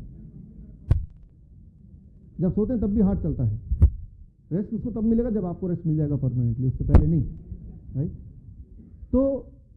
तो हार्ट के सेल के पास कोई चॉइस नहीं है कि वो रास्ता बनाए, जिसको बनाने 2-3 दिन लगेंगे। तो हार्ट के सेल्स के पास एक ही रास्ता है कि वो मर जाते हैं, that is called heart attack. इसलिए हार्ट का कैंसर होने से पहले हार्ट अटैक आता है, यानी कि पेशेंट पहले ही मर जाता है, राइट। तो हार्ट का कैंसर नहीं होता, right. Now the things are little clear. तो बॉडी का जो प्रोसेस है चोर रास्ता वाला, वो खत्म हो सकता है, और ब्लॉकेज जो है वो भी खत्म हो सकता है। ये मेडिकल साइंस बोल रहा हूँ मैं, अपने मन से नहीं, ये मेडिकल साइंस ये कहता है कि अगर आपकी बॉडी में कुछ ऐसा आप करें कि बॉडी में नाइट्रोजन ऑक्साइड भरपूर बन रहा है, तो ब्लॉकेज खत्म हो जाएगा, नंबर 1। नंबर 2, वो जो चोर रास्ता वो भी बंद हो जाएगा। दैट मीन्स ये दोनों चीज़ अगर हो गए, you are cured of cancer, you are cured of heart disease, you are cured of high blood pressure, you are cured of all kind of body pain, and you are cured of diabetes as well. अच्छा, diabetes क्या होता है? यहाँ diabetes का connection नहीं दिख रहा। अच्छा, इसके लिए मुझे 2 लोग चाहिए, कोई भी 2 लोग आ जाए स्टेज पर। ये एक पकड़ लीजिए, यहाँ से पकड़ना, नीचे से पकड़िएगा इसको, हाँ नीचे से, एक हाथ से, हाँ एक हाथ से ऐसे कर पकड़ सकते हैं, हाँ, ताकि गिरे ना। हाँ, आप भी इसको ऐसे पकड़ लीजिए, ऐसे पकड़ लीजिए, एक हाथ से, ऐसे, हाँ, ठीक है ना। अब देखिए, इमेजिन करते हैं ये जो ब्लड वेसल है उसका अंदर वाला लेयर का नाम बताया था मैंने, what is that? Endothelium, right. तो अब क्या होता है कि ब्लड क्या करता है, कार्बोहाइड्रेट को, यानी कि फूड को ट्रांसपोर्ट करने का काम करता है। जैसे आपकी गाड़ी है, कार है, बाइक है, जो आपको ट्रांसपोर्ट करके यहाँ तक लाई है, वैसे ही ब्लड का एक काम है, मेजर काम है, खाने को ट्रांसपोर्ट करके सेल्स तक पहुँचाना। It is a transporter, right. तो यूँ मानिए ये ब्लड है और इसके अंदर खाना है, ये ब्लड का सेल है, उसके अंदर खाना है, कार्बोहाइड्रेट है, शुगर है, और ये जो परत देख रहे हैं ये एंडोथेलियम लेयर है, अंदर वाला लेयर है, राइट। अब मान लीजिए आप जरा धीरे धीरे यहाँ तक आइए। अगर तो धीरे धीरे आएंगे तो पानी थोड़ा कम छलकेगा, राइट, छलकेगा ज़रूर, यहाँ तो पानी कम है, लेकिन आप तेज़ी से भागिए जितना भाग सकते हैं। हाँ, ओके, थैंक्स। तो जाहिर सी बात है, जितना ज़्यादा तेज़ी से भागेंगे उतना पानी ज़्यादा छलक रहा है। अब मेरा सवाल आपसे ये है कि दोनों में से एनर्जी स्पेंड ज़्यादा किस में हुआ, पहला या दूसरा? दूसरे में ज़्यादा एनर्जी स्पेंड हुआ। तो जितना एनर्जी आप खपत करते हैं उस हिसाब से ब्लड क्या करता है, कार्बोहाइड्रेट को, फूड को अपने ब्लड से एंडोथेलियम लेयर के अंदर छिड़कता है, डालता है। ब्लड ने क्या किया, उतना जितना आपने एनर्जी लगाई उसको ध्यान में रखते हुए भाई आपने कितना एनर्जी स्पेंड किया, उतना एनर्जी कार्बोहाइड्रेट, शुगर लिया और एंडोथेलियम लेयर में डाला, राइट, उसको उठा के डाला, राइट, यस। अब ये एंडोथेलियम लेयर के नीचे सारे ऑर्गन है, हार्ट है, लंग्स है, बाकी सारे ऑर्गन। ये जो शुगर है यहाँ से पेनिट्रेट होकर यहाँ जाएंगे, अब ऑर्गन्स को मिलेंगे, सेल्स को मिलेंगे। कुछ लोगों के केस में मैंने आपको बताया था कि यहाँ पे ऑलरेडी परत बनी है कोलेस्ट्रॉल की, ऑलरेडी स्टिकी है, तो यहाँ तो आ गया, नीचे नहीं जा पा रहा, तो that is called diabetes. Sugar यानी कि ब्लड में ही रह गया।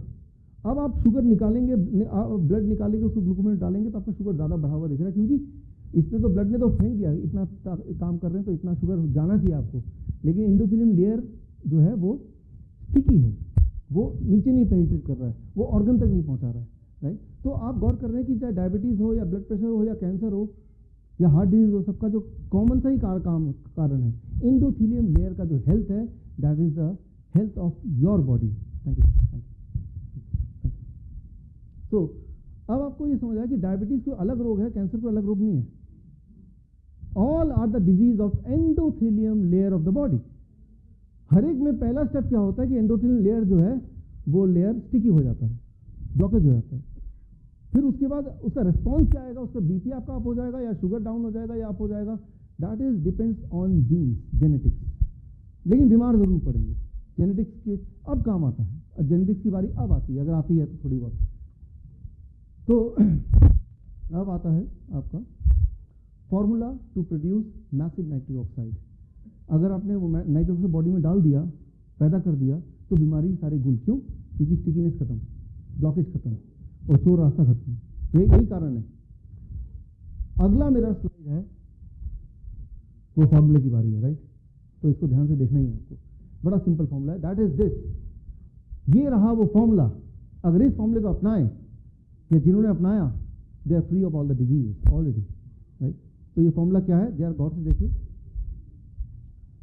मान लीजिए आपका वेट 60 किलो का है, 60 kg आपका वेट है, तो यहां डालेंगे 60 इंटू 10 कितना हो जाएगा 600 ग्राम्स ऑफ फ्रूट।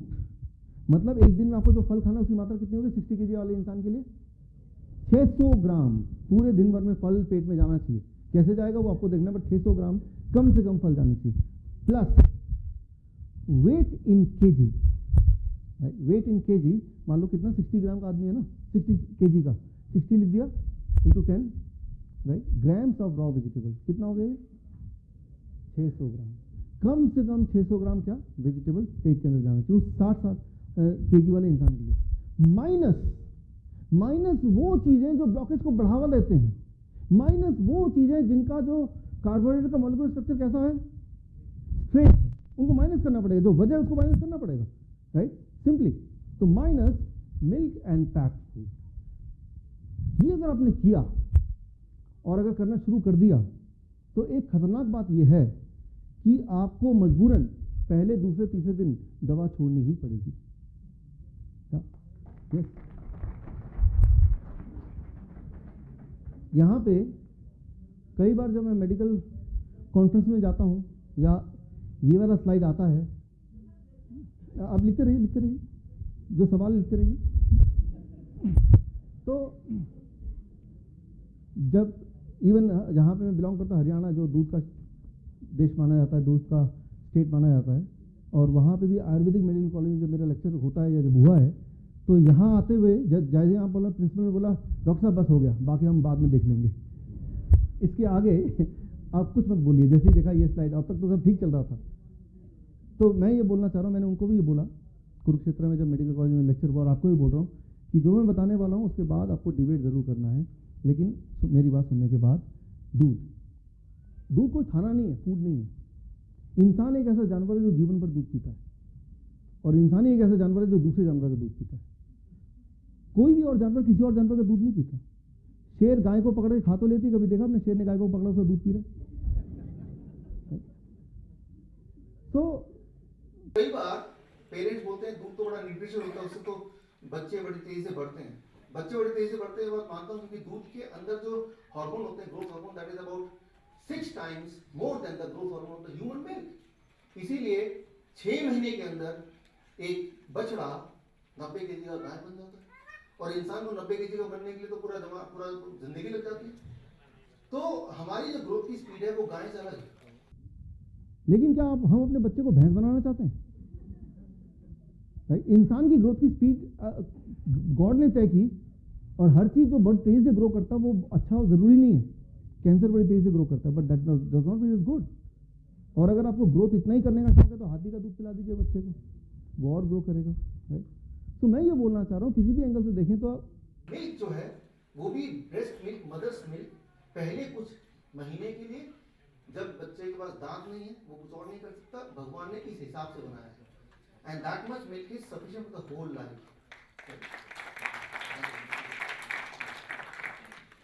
कई बार लोग बोलते हैं कि भाई दूध में तो कैल्शियम होता है और कैल्शियम तो बहुत अच्छा होता है, दूध में कैल्शियम होता है, बहुत ज़बरदस्त कैल्शियम होता है, लेकिन वो कैल्शियम का होना, राइट, और उस कैल्शियम का बॉडी का इस्तेमाल कर पाना आर टू डिफरेंट थिंग्स।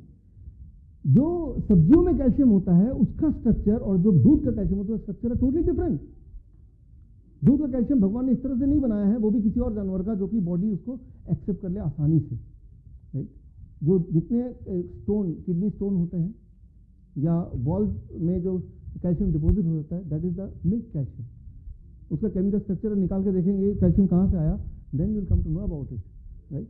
सो लेकिन कई बार लोग मानते ही नहीं कि हड्डियाँ आप तो मजबूत होगी, हड्डियाँ तो कमज़ोर हो जाएंगे। आप देखिए दुनिया में कुछ देश ऐसे हैं, स्वीडन है, फिनलैंड है, डेनमार्क है, जहाँ पे पर कैपिटा दूध ज़्यादा बिकता है, ज़्यादा पीते हैं। और दुनिया में 3 देश ऐसे हैं जिनमें हड्डियों की बीमारी सबसे ज़्यादा है। वो कौन सा है? फिनलैंड है, स्वीडन है और डेनमार्क, वही वाले 3 देश। दुनिया में 2 देश ऐसे हैं जहाँ पे मैं अक्सर जाता रहता हूँ, जिसमें दूध बहुत कम बिकता है, पर कैपिटा लोगों की खपत बहुत कम है, वो है थाईलैंड और वियतनाम। और दुनिया में 2 देश ऐसे हैं जहाँ पे हड्डियों की बीमारी बहुत ही कम है, थाईलैंड और वियतनाम, राइट। सो लेकिन वियतनाम एक ऐसा देश है जहाँ पे एशिया की सबसे बड़ी मिल्क प्लांट है। एशिया की सबसे बड़ी मिल्क प्लांट, उसका नाम है TH मिल्क। पिछले साल TH मिल्क की ये मालकिन आप देख रहे हैं, ये मेरी फ़ोटो आप देख रहे हैं, लास्ट ईयर की फ़ोटो है। तो उन्होंने मुझे इनवाइट किया अपने TH प्लांट में वहाँ पे, और कारण था कि एशिया का सबसे बड़ा प्लांट है तो एशिया बुक का रिकॉर्ड उनको देना था। तो जो मेरा एक साइड बिजनेस है, मेरा एक और काम है। और तब इन्होंने मुझे बोला कि आप तो यहाँ आए हैं तो हमारा मिल्क प्लांट भी देख लीजिए ज़रा। मुझे बड़ा इंटरेस्ट आया, तब देखता हूँ। और तब देखा वहाँ 40,000 गायें थी वहाँ पे। लेकिन इंटरेस्टिंग बात ये, जो आपको पता है ऑलरेडी, कि गाय का दूध 40,000 निकालना तो इंसान नहीं निकालेगा, मशीन निकालेगी, तो आपको पता ही है। लेकिन मशीन को ऐसे डिज़ाइन किया गया, वो बाई चांस ऐसे डिज़ाइंड है कि मशीन जब लगता है स्तन में तो कुछ समय के बाद वो घाव होने लगता है, इन्फ्लेमेशन होने लगता है। और घाव जब होता है उसके बाद वो घाव होगा ही होगा, that is it is how it is designed, और हर एक गाय को होगी। और जब घाव होता है तो दूध जो निकलता है वो दूध के साथ वो पस और थोड़ा ब्लड भी निकलता रहता है। ये स्टैंडर्ड प्रोसेस है कहीं भी, चाहे वो कितना भी सारा क्वालिटी चेक कर ले, लेकिन वो स्टैंडर्ड वो मशीन का वो बना ही ऐसे अभी तक। सो WHO ने ये अलाउ किया है करेंटली कि आपके 1 लीटर दूध में 75 करोड़ पस सेल से अधिक नहीं होनी चाहिए, उससे कम अलाउड है। यानी कि जो दूध आप ले रहे हैं 1 लीटर, तो उसमें 75 करोड़ पस सेल तक हैं। अब जरा आज घर जाके जब दूध टेस्ट करेंगे तो मेरा एग्जाम्पल आपको याद जरूर आएगा, और आपको ये भी याद समझ आएगा कि ये इतना टेस्टी क्यों लग रहा है। वो राज भी आज खुल जाएगा। मतलब ये कि मैं पूरी तरह से डिस्करेज करना चाहता हूँ आपको कि आप दूध ना लें, राइट। जीवन भर लिया आपने, मेरे बोलने पे 1 हफ्ता ना लेके देखिए, आप डिफरेंस देखिए 1 हफ्ते बाद कैसा फील कर रहे हैं, राइट। बिल्कुल नहीं, दूध कोई फूड नहीं है जिसको पीना है। मैं ये नहीं बोल रहा दूध कोई पॉइजन है कि अभी मर जाएंगे, लेकिन मैं ये बोल रहा हूँ it is not a food, it is not a food, it should not be taken at all, it should not be taken at all. That is what I am saying here about now. तो एक तो मैंने आपको ये बताया दूध, और दूसरा पैक्ड फूड। कोई भी चीज़ जो डब्बे में हो, पैकिंग में हो, उसको पैकिंग में ही रहने दीजिए, खोलिएगा मत, खोलने की ज़रूरत ही नहीं है उसको। फॉर एग्जाम्पल जैसे जैम है, जैसे सॉस है, जैसे बिस्किट है, जैसे रस्क है, जैसे ब्रेड है, राइट, मैगी है, नूडल्स है, सारा कुछ, राइट। कोई बोलते मुझे बाबा रामदेव वाला ठीक होगा, वो पैक्ड है तो पैक्ड है, राइट। तो वो किसी का भी हो, वो नाम डालने से वो उसका प्योरिटी बढ़ जाएगी, ऐसा नहीं है, right. That is something very important. अब इसको कन्विंस करने के लिए मैं आपको छोटा सा उदाहरण देता हूँ। ये बात है नवंबर की, पिछले साल की, इसी साल की, अभी 2 महीने पहले नवंबर जो गया है। हर साल एक थाईलैंड में छोटा शहर है सुरीम, वहाँ पे एक फेस्टिवल होता है, इसे कहते हैं एलिफेंट फेस्टिवल, जहाँ एलिफेंट इकट्ठे होते हैं। लार्जेस्ट नंबर ऑफ एलिफेंट की गैदरिंग होती है, और ये कुछ दिन चलता है फेस्टिवल। तो इस बार गेस्ट ऑफ ऑनर मुझे बनाया गया था। कारण एक ही था कि वहाँ पे भी अवार्ड देना था, largest elephant festival in Asia. और ये देखिए, ये मेरे आप थाईलैंड की टीम आप देख रहे हैं, बीच में ये मेरी फ़ोटो है, और मेरे साथ ये है हाथी का डॉक्टर पिटारा। तो मैंने उनसे पूछा, लेडी कॉल्ड डॉक्टर पिटारा, हाथी की डॉक्टर। तो मेरा तो इंटरेस्ट है ही हेल्थ लाइन में, तो मैंने पूछा हाथी को डायबिटीज़ होती होगी, क्योंकि मैंने देखा गन्ने ही खाए जा रहे हैं, उनको तो उसका फेवरेट फूड है। तो कहा नहीं, डायबिटीज़ नहीं होता। मैंने थोड़े रुक के पूछा, फिर कैंसर तो होता होगा। कहा नहीं कैंसर भी नहीं होता। मैंने कहा ब्लड प्रेशर तो बढ़ जाता होगा, हार्ट की बीमारी तो होगी। कहा ऐसा कोई मशीन बनानी जो उसका ब्लड प्रेशर मेजर करे, तो वो भी नहीं होता। फिर मैंने सोचा कि भाई फिर आपका काम ही क्या है यहाँ पे हाथी का डॉक्टर बनने का, इलाज की ज़रूरत ही नहीं पड़ती होगी आपको। लेकिन जबकि ऐसा सोच ही रहा था कि एक अनाउंसमेंट मुझे ध्यान गया मेरा, वो अनाउंसमेंट बोल रहा था कृपया हाथी को इंसानी खाना ना दें, हाथी बीमार पड़ जाएंगे। Thank you. तो बोलने का मतलब ये है, याद रखिए जो खाना इंसान के हाथ का बनाया हो, राइट, जैसे पैक्ड फूड है, प्रोसेस्ड फूड है, राइट, वो एक्चुअली उसकी जो क्वालिटी है, फूड बोलने की जो काबिलियत है वो खो बैठती है। मैं एग्जांपल देता हूँ समझाने के लिए। मान लीजिए केला लेते हैं हम, यहाँ पे रख देते हैं, और एक मैं बिस्किट का पैकेट लेता हूँ, यहाँ रख देता हूँ। हम 1 महीने बाद आते हैं, वो केला क्या सड़ जाएगा? ऑफ कोर्स है, सड़ जाएगा, गल जाएगा, खाने लायक नहीं है। क्या बिस्किट सड़ जाएगा? 10 साल तक भी वैसे के वैसे रहेगा। जो भी चीज़ सड़ने की क्वालिटी जिसमें ना हो, तो उसमें फूड कराने की क्वालिटी भी खत्म हो जाती है। फॉर एग्जाम्पल एक एक्सपेरिमेंट कीजिए अपने बच्चों के साथ, जाते हुए सेब खरीदिए और एक पिज़्ज़ा खरीदिए या फिर बर्गर, और बच्चे को बोलिए कि एक ज़मीन पे सेब गाड़ दे, कुछ दूर बाद ज़मीन पे एक पिज़्ज़ा गाड़ दे, 3 महीने बाद बोलिए खो दे, एप्पल नहीं मिलेगा, गायब, कीड़े मकोड़े खा गए। पिज़्ज़ा वैसे का वैसे ही मिलेगा, कीड़े मकोड़े भी पिज़्ज़ा नहीं खाते।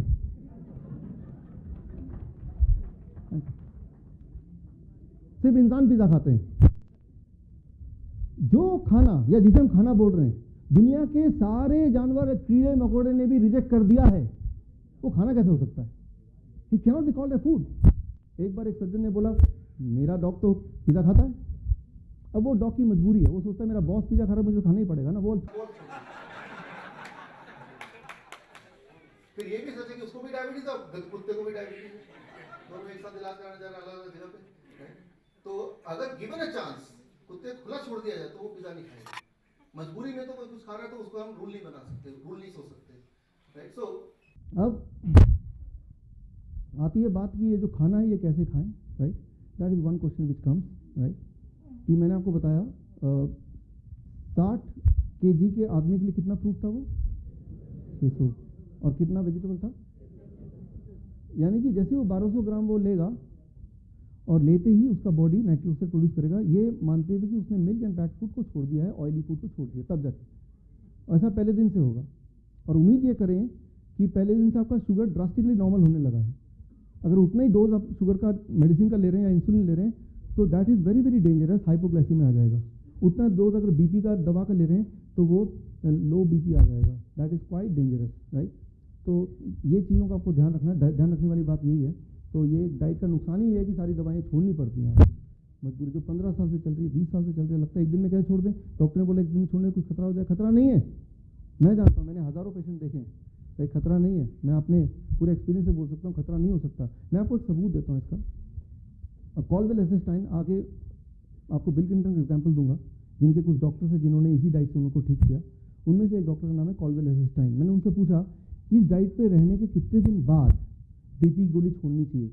उन्होंने कहा कि ये डाइट पहली मील से, फर्स्ट मील से ये डाइट काम करती है, तो कितने दिन की ज़रूरत नहीं। पहला मील लिया तो अगली दवा नहीं लेना है, फर्स्ट मील लिया तो नेक्स्ट दवा नहीं लेनी। हाँ, डायग्नोसिस करना है, राइट, कि दवा वो मील काम कर रहा है कि नहीं। कहीं ऐसा तो नहीं कि 600 ग्राम का आप कम ले रहे हो या लग रहा है कि ज़्यादा ले रहे हैं। कई सारे फैक्टर और हैं जो आप उस वक्त नहीं देख पा रहे हैं, तो डायग्नोसिस वो करते रहना है। एक दिक्कत आ रही थी हमें, योगेश जी यहाँ बैठे हैं, महेश जी बैठे हैं, आप में से काफ़ी लोग जो हमारे पेशेंट थे अब पेशेंट नहीं है, राइट, आपकी बीमारी चली गई। तो लोग अक्सर मुझसे पूछते थे कि ये बोर हो गए खा के। पांडे जी ने भी पूछा ये सवाल कि ये खा तो रहे हैं, आपके बोलने पे ठीक भी हो रहे हैं, लेकिन ये बोरिंग सा खाना है। कोई हाँ, एक तो ये जबड़े दुखने लगते हैं, दूसरा कोई चटपटा कुछ है नहीं, राइट, तो ये बोरिंग है। अगर 2-4 दिन करना हो, 1 आध महीना करना समझ आती है, जीवन भर करना तो it is not possible, right. तो मैंने फिर इसके लिए कुछ समय पहले कॉल्डवेल एसेस्टाइन उनको पूछा, तो फिर आप कैसे करते हैं अपने पेशेंट के लिए। तो उन्होंने बताया कि हमने तो रेसिपी बनाई हुई है कि ये खाए तो टेस्टी भी लगे, लेकिन वो जो रेसिपी मैंने देखा उन्होंने दिया मुझे, तो दैट इज़ सम रेसिपी जो कि अमेरिकन टेस्ट के हिसाब से डिज़ाइन किया गया था। फिर मैंने अपनी पत्नी को, धर्मपत्नी अब मेरी वाइफ है यहाँ पे, नीरजा आ रही है, ओके, सामने बैठी, गड़बड़ हो गई, ओके, हाँ। तो मैंने बोला कि ये दिक्कत आ रही है, तो जो क्राइटेरिया है प्रिंसिपल्स हैं फूड के, वो प्रिंसिपल्स को ना खोते हुए क्या कोई रेसिपी बन सकती है जो टेस्टी भी हो लेकिन हमारे क्राइटेरिया को फुलफिल करती हो। तो काफ़ी मेहनत के साथ नीरजा ने और अपनी टीम ने मिलकर एक किताब तैयार की है और इंसिडेंटली आज अभी उस किताब की लॉन्चिंग भी है। Right, thank you, thank you, thank you. तो आगे बढ़ने से पहले, कंक्लूजन करने से पहले मैं महेश कौल जी को इनवाइट करता हूँ स्टेज पे आएँ और इस कार्यक्रम को आगे बढ़ाएं और लॉन्च के प्रोसेस को भी बढ़ाएं और इसके बाद हम कंक्लूजन पाएंगे कि आज घर जाके आपको एग्जैक्टली क्या करना है वो मैं आपको डिटेल बताऊंगा। महेश जी।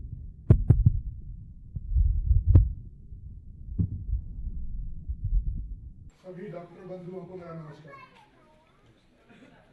डॉक्टर बंधु नहीं आप? अभी तो आप सबको डॉक्टर बनाया। साथियों, जिसे डॉक्टर साहब ने पहले भी हमें इंट्रोड्यूस कराया आपसे, मित्तल जी ने भी बताया आपको, मैं भारतीय जीवन बीमा निगम में सर्विस करता हूँ, वहां पे सीनियर ब्रांच में। मेरा वजन 103 किलो था। मैं 2001 से ब्लड प्रेशर की दवाई ले रहा था। हमारी कंपनी ने प्रिवेंटिव हेल्थ चेकअप इंट्रोड्यूस किया, मुझे भी बड़ा शौक चढ़ा, मैं भी अपोलो में पहुंच गया। तो अपोलो में जब गया, उन्होंने मुझे डायग्नोज किया कि आपको शुगर। तो मिसेस कहने लगी कि हो गया तुम्हारा तो काम। तो ऐसे ही मुझे एक फ्रेंड ने, आप जैसे सेमिनार में कुछ लाए गए हो, कुछ आए हो, ऐसे ही मुझे भी धक्का दिया सेमिनार। तो उस सेमिनार में जब मैं आया तो डॉक्टर साहब ने ऐसी कुछ और बातें बताई, आपको कुछ और बता रहे थे। तो मेरा भी इंटरेस्ट जगा कि यार मैं भी अगर बगैर दवाई छोड़ दूं और ठीक हो जाऊं तो मुझे भी करना चाहिए। मैंने बहुत सारे दिन सोचा, 2 दिन, 4 दिन, 6 दिन, फिर एक दिन मैंने हिम्मत करके और डॉक्टर साहब के पास पहुंच गया। वो तारीख थी 5 जून 2014 को। जब मैं डॉक्टर साहब के पास पहुंचा, इन्होंने मुझे बताया ये फ्रूट्स खाने चाहिए, ये नाइट्रिक ऑक्साइड ऐसे पैदा करेंगे, ये खाना चाहिए। मैं कहा डॉक्टर साहब मुझे पागल बना रहे, कहीं खाने से अगर ठीक होता तो मैं पहले भी खाता था।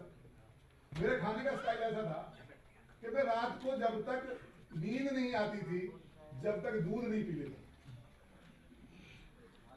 मैं यूनियन लीडर रहा हूं, पूरे देश का भ्रमण करता था, तो जहां भी जाता था पहले गेस्ट हाउस वाले को बोलता था दूध का इंतजाम कर लियो भाई। रात को नींद नहीं आई, वो बेचारा इधर उधर धक्के मार के दूध लाता था। और ब्रेकफास्ट जब मैं करता था तो कम से कम 1.5 किलो छाछ पीता था। आप तो लस्सी बोलते होंगे, उसे मैं छाछ बोलता हूँ क्योंकि छाछ ही है। मैं छाछ पीता था, तब मुझे ब्रेकफास्ट होता था। और डॉक्टर साहब ने कहा ये मिल्क प्रोडक्ट बंद करने, तो मैं तो घबरा गया। मैंने बहुत दिन सोचा और फाइनली एक दिन डिसीजन लिया, 1 जुलाई से मैंने ये डाइट शुरू कर दी। 4 जुलाई 2014 को मैंने दोनों दवाइयां जो लेता था वो सब बंद हो गई। मैंने कहा ऐसा ना हो डॉक्टर साहब ने बताया हो और ये कंट्रोल हो गई हो, ठीक नहीं हुई हो। तो मैंने इस डाइट को कंटिन्यू रखा और कंटिन्यू रखते हुए जैसे टेस्ट डेवलप करने वाली बात हुई तो नीरजा जी उसमें हमारे उस पर आई रेस्क्यू पे। इन्होंने 2-4 रेसिपी बताई और हमने वो भी डाइट में शामिल कर ली। लेकिन उस दिन से मैंने आज तक, आप बिलीव करेंगे, एक गोली नहीं देखी कैसी होती है। दूध नहीं पिया, दूध की चाय नहीं पी, लस्सी नहीं पी और पनीर नहीं खाया और मेरा वजन सिर्फ 23 किलो कम हो गया। पहले 3 महीने में हो गया था जी वो। और मुझे घर वाले कहने लगे तुम तो जाओगे, इस तरह से कम होते जा रहे हो, तुम तो कमजोर हो जाओगे, किस दिन हमारे पास कोई चोर डकैत आके तो मार के भाग जाएगा। तो मैंने उन्हें बताया कि अब चिंता नहीं करो, अब मैं भाग सकता हूं। और मैं पहले जब 1 किलोमीटर भी नहीं चल पाता था, मैं 8-10 किलोमीटर की सैर घर वालों के साथ करता था, चलो आओ चलते। वो सब थक जाते थे, 2 चक्कर के बाद मैं घूमता रहता था। दूध छोड़ने से मेरी एनर्जी बढ़ी, इस डाइट पे आने से मेरी एनर्जी बढ़ी। जैसे जैसे मेरा वेट घटा, मेरा पेट घटा और मेरी जवान का टेस्ट घटा, मेरे अंदर ताकत आती है। घर वाले मुझे जीन्स खरीदवाते थे, मैं पहनता नहीं था, आज पर्पजली जीन्स पहन के आया हूं। जो मैंने कोट शादी में सिलवाए थे आज यूज हो रहे हैं वो। जो हमारा ड्रीम है, जो ड्रीम क्या है हमारा, कि ये सारा देश बीमारियों से ग्रस्त रहे, ये ड्रीम है ना हमारा। हमारा ड्रीम है कि इस देश से बीमारियों को भगा दें और जो इतना लंबा चौड़ा जाल है उससे अपने आप को बाहर निकाल लें। और वो तभी पॉसिबल है जब आप जैसे चेहरे, राम प्यारे जैसे जी महानुभाव हमारे साथ जुड़ेंगे और इस मुहिम को हमारे साथ बढ़ाएंगे तो निश्चित तौर से बीमारियां टिकेंगी। अब हमने इस काम को, मैंने कहा अब मैं तो ठीक हुआ। अब मैं ऑफिस में जब जाता था खाना खाने तो मेरे सारे ऑफिसर्स मेरे साथ बैठ के खाते थे। वो कहते थे सर क्या उल्टी सीधी चीज़ें खाते रहते हैं। मैंने एक सेमिनार सर से मैंने रिक्वेस्ट करी, सर एक LIC वालों के लिए भी सेमिनार कर दो। हमने सेमिनार कराया। अब वो मेरे साथ सारे यही डाइट खाते हैं। एक बात बताता हूँ भाइयों, हम 2 व्यक्ति उसी परिवार में रहते हैं, मैं और मेरी घरवाली। अभी एक दिन क्या हुआ कि मुझे 5-6 घंटे खड़ा होना पड़ा तो मेरा एक घुटना में स्वेलिंग आ गई। और स्वेलिंग जब आ गई तो मेरी घरवाली कहने लगी चलो डॉक्टर के पास चलते हैं, मेरे में भी आप मुझे भी दिखा लो, आप भी देख लो। तो मैं कहा आपके घुटने को दिखाता हूँ डॉक्टर को, मैं नहीं दिखाऊंगा। तो उनके घुटने को दिखाया। डॉक्टर ने कहा कि इसमें तो ये तो डीजनरेशन शुरू हो गई, इसका तो रिप्लेसमेंट करना पड़ेगा, हो सकता है इसमें इंजेक्शन से इसका पानी बाहर खींचना पड़े। तो मिसेज ने जोर दिया, जब किसी तीसरे के सामने कहा कि जी आप भी तो दिखा लो अपना घुटना। मैंने दिखाया कि तो आपके साथ भी यही प्रॉब्लम शुरू है, कोई दिक्कत ही नहीं है, सेम है। मैंने कहा घर में रह रहे हैं तो सेम तो होगा ही भाई। और फिर मैं तो अपनी घरवाली से बाहर कैसे जा सकता हूँ, रोटी भी खानी है रोज। तो उन्होंने 1-2 दिन मेडिसिन ली, मैंने एक दिन भी मेडिसिन नहीं ली।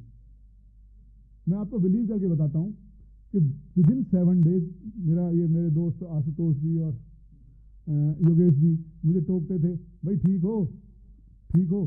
7वें दिन मेरे घुटने पे कोई स्वेलिंग नहीं है, मैं आज भी फिट एंड फाइन हूँ। और मेरी मिसेज में आज भी उतना ही पानी भरा हुआ जिस दिन डॉक्टर ने भरवाया था। अब उसके बाद उसने मेरे साथ डाइट खाना शुरू किया है। धन्यवाद नीरजा भाभी जी का कि इन्होंने उसको सिखाया कि डाइट कैसे खानी है।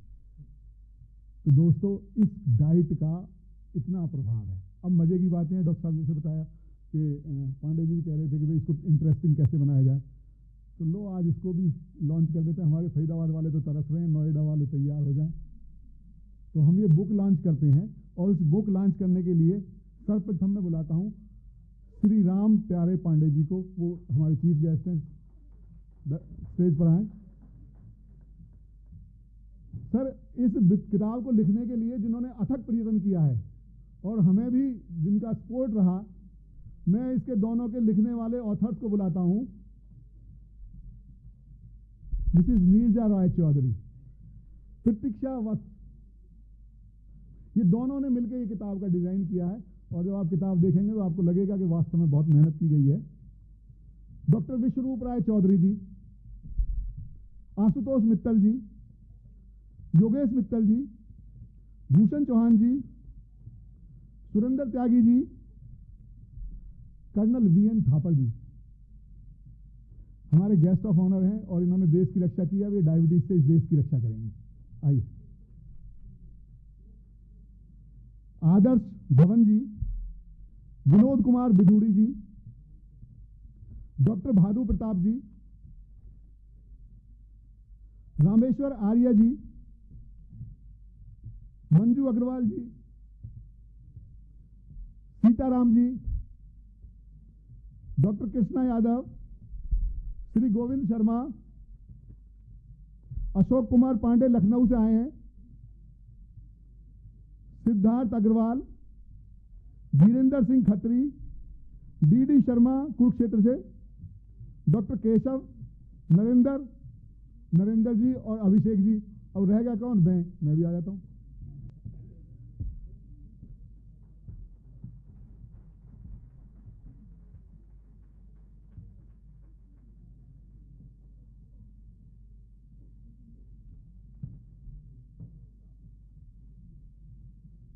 Thank you sir.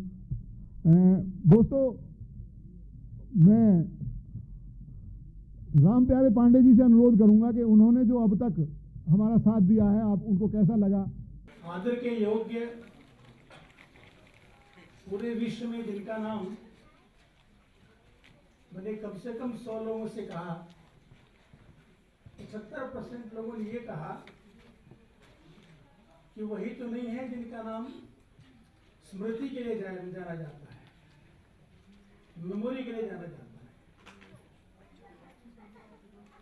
और 1.5 महीने से मैं संपर्क में आया, मेरे पास जो आता है तो पहले मैं उसके मोबाइल से नेट ऑन कराता हूँ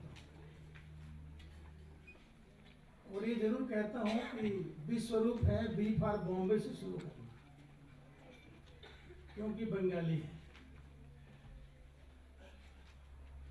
लिखते हैं डॉक्टर लेकिन है इंजीनियर,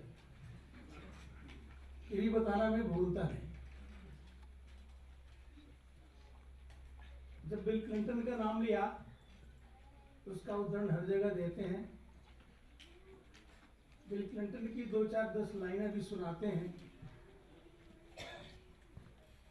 उनके 8 ऑपरेशन हुए थे, केवल भोजन से ठीक हो गए। कई सत्रों में जब इनके लेक्चर को सुना जाए, तो सत्र के बीच में ब्रेकफास्ट भी हो, लंच भी हो, और वही हो जो ये कहते हैं। और मैंने इनसे कहा है कि एनसीआर में मैं 50 जगह ऐसा इंडोर कराऊंगा, लेकिन जो आप बताते हैं वही खाने की व्यवस्था रहेगी। उसके अलावा चाय, कॉफी आदि कुछ नहीं रहेगा। तो डॉक्टर विश्वरूप ने इतनी छोटी सी उम्र में, 42 साल की उम्र कोई उम्र नहीं होती, बहुत सारे ऐसे लोग होते हैं।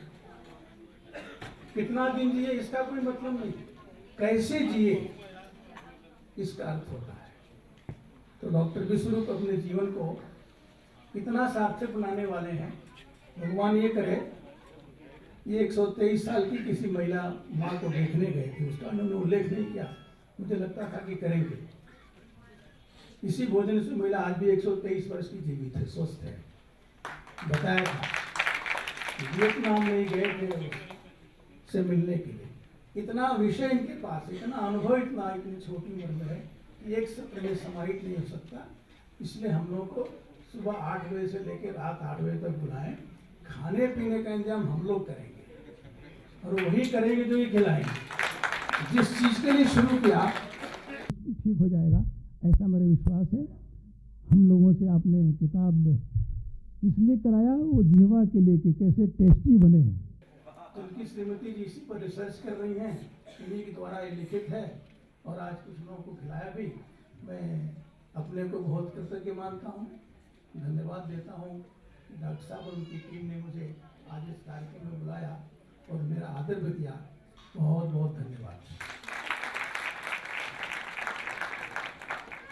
तो ये तो पता चल गया कि हम किसके गुलाम हैं, किसके गुलाम हैं हम। आपका जो टेस्ट है, जो स्वाद है, आप उसके गुलाम हैं। तो दोस्तों, इस विधा को और कैसे आगे बढ़ाएं, निश्चित तौर से जो विश्व रूप है, विश्व का जो रूप है वो कौन हो सकता है। अभी तो बताया पांडे जी ने, विष्णु भगवान, उसके जो रूप हैं विश्व रूप, लोग पुनः एक बार उनको बुलाते हैं और आपको ठीक करने की आगे क्रिया बढ़ाते हैं विश्व रूप। Thank you Mahesh ji.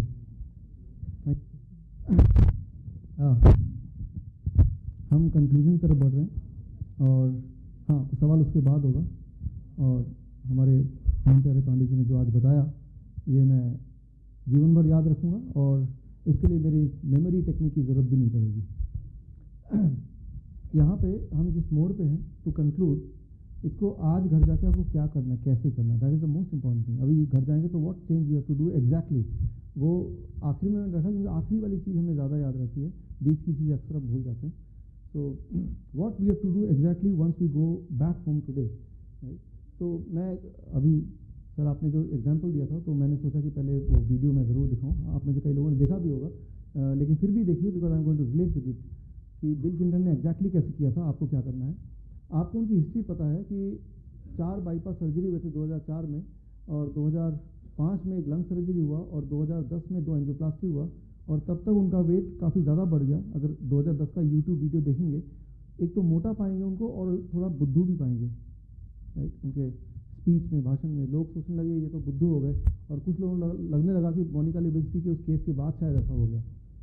But होता क्या है कि जो ये सर्जरी है, ये जब भी होता है एंजियोप्लास्टी या एंजियोग्राफी, जो सिर्फ डायग्नोस्टिक प्रोसेस है, या बाईपास, उस सर्जरी के दौरान हमारे ब्रेन के कुछ सेल्स 40% सेल्स मर जाते हैं, और जब 40% सेल कम काम करेंगे ब्रेन के, तो हम बुद्धू दिखेंगे, हमारे जवाब इंटेलिजेंट नहीं होंगे। तो वो हमारी गलती नहीं है या उस पेशेंट की गलती नहीं है, that is the normal process. कोई भी अगर बाईपास एंजियोप्लास्टी के पेशेंट को इमीडिएट मिलेंगे आप, तो आपको लगेगा ये बहक गए हैं, थोड़ा सा एबनॉर्मल बिहेव कर रहे हैं, जो कि थोड़े समय में, कुछ महीनों में धीरे धीरे वो रिवाइव करता है। ब्रेन के सेल्स दोबारा नए जनरेट होते हैं, राइट। कुछ सेल्स ऐसे होते हैं जो जनरेट नहीं हो सकते, बट काफ़ी सारे सेल्स जनरेट हो सकते हैं। सो 2010 में जब डॉक्टरों ने जवाब दे दिया कि अब हम और कुछ नहीं कर सकते, खूब सारे सर्जरी हो चुकी है आपसे, तब इनको डाइट के बारे में पता चला टी कोलिन कैम्बल से, और उन्होंने सोचा कोई और चारा भी नहीं है तो इसको करके देखता हूँ मैं। और जैसे ही उन्होंने किया, कुछ समय के अंदर अंदर उनके अंदर चेंजेस आए, and he was cure the disease and he was cure the free from the medicine as well. और जब पूरे दुनिया में भ्रमण करने लगे वो, तब वर्ल्ड मीडिया ने देखा अभी तो बीमार थे और अभी इतने हेल्दी दिख रहे हैं और इतने स्मार्ट दिख रहे हैं।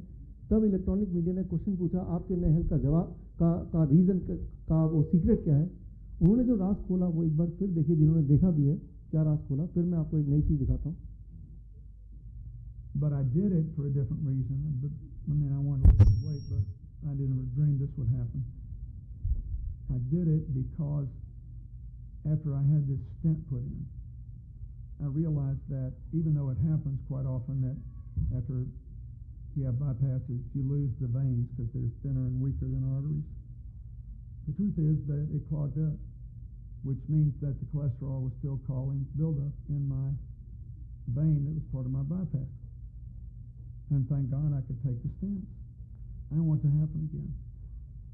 So I did all this research, and I saw that 82% of the people since 1986 who have gone on a plant-based, no dairy, no meat of any kind, no chicken, turkey. I eat very little fish. Once in a while I'll have a little fish, not often. If you can do it, 82% of the people who've done that have begun to heal themselves. Their arterial blockage cleans up. The calcium deposit around their heart breaks up.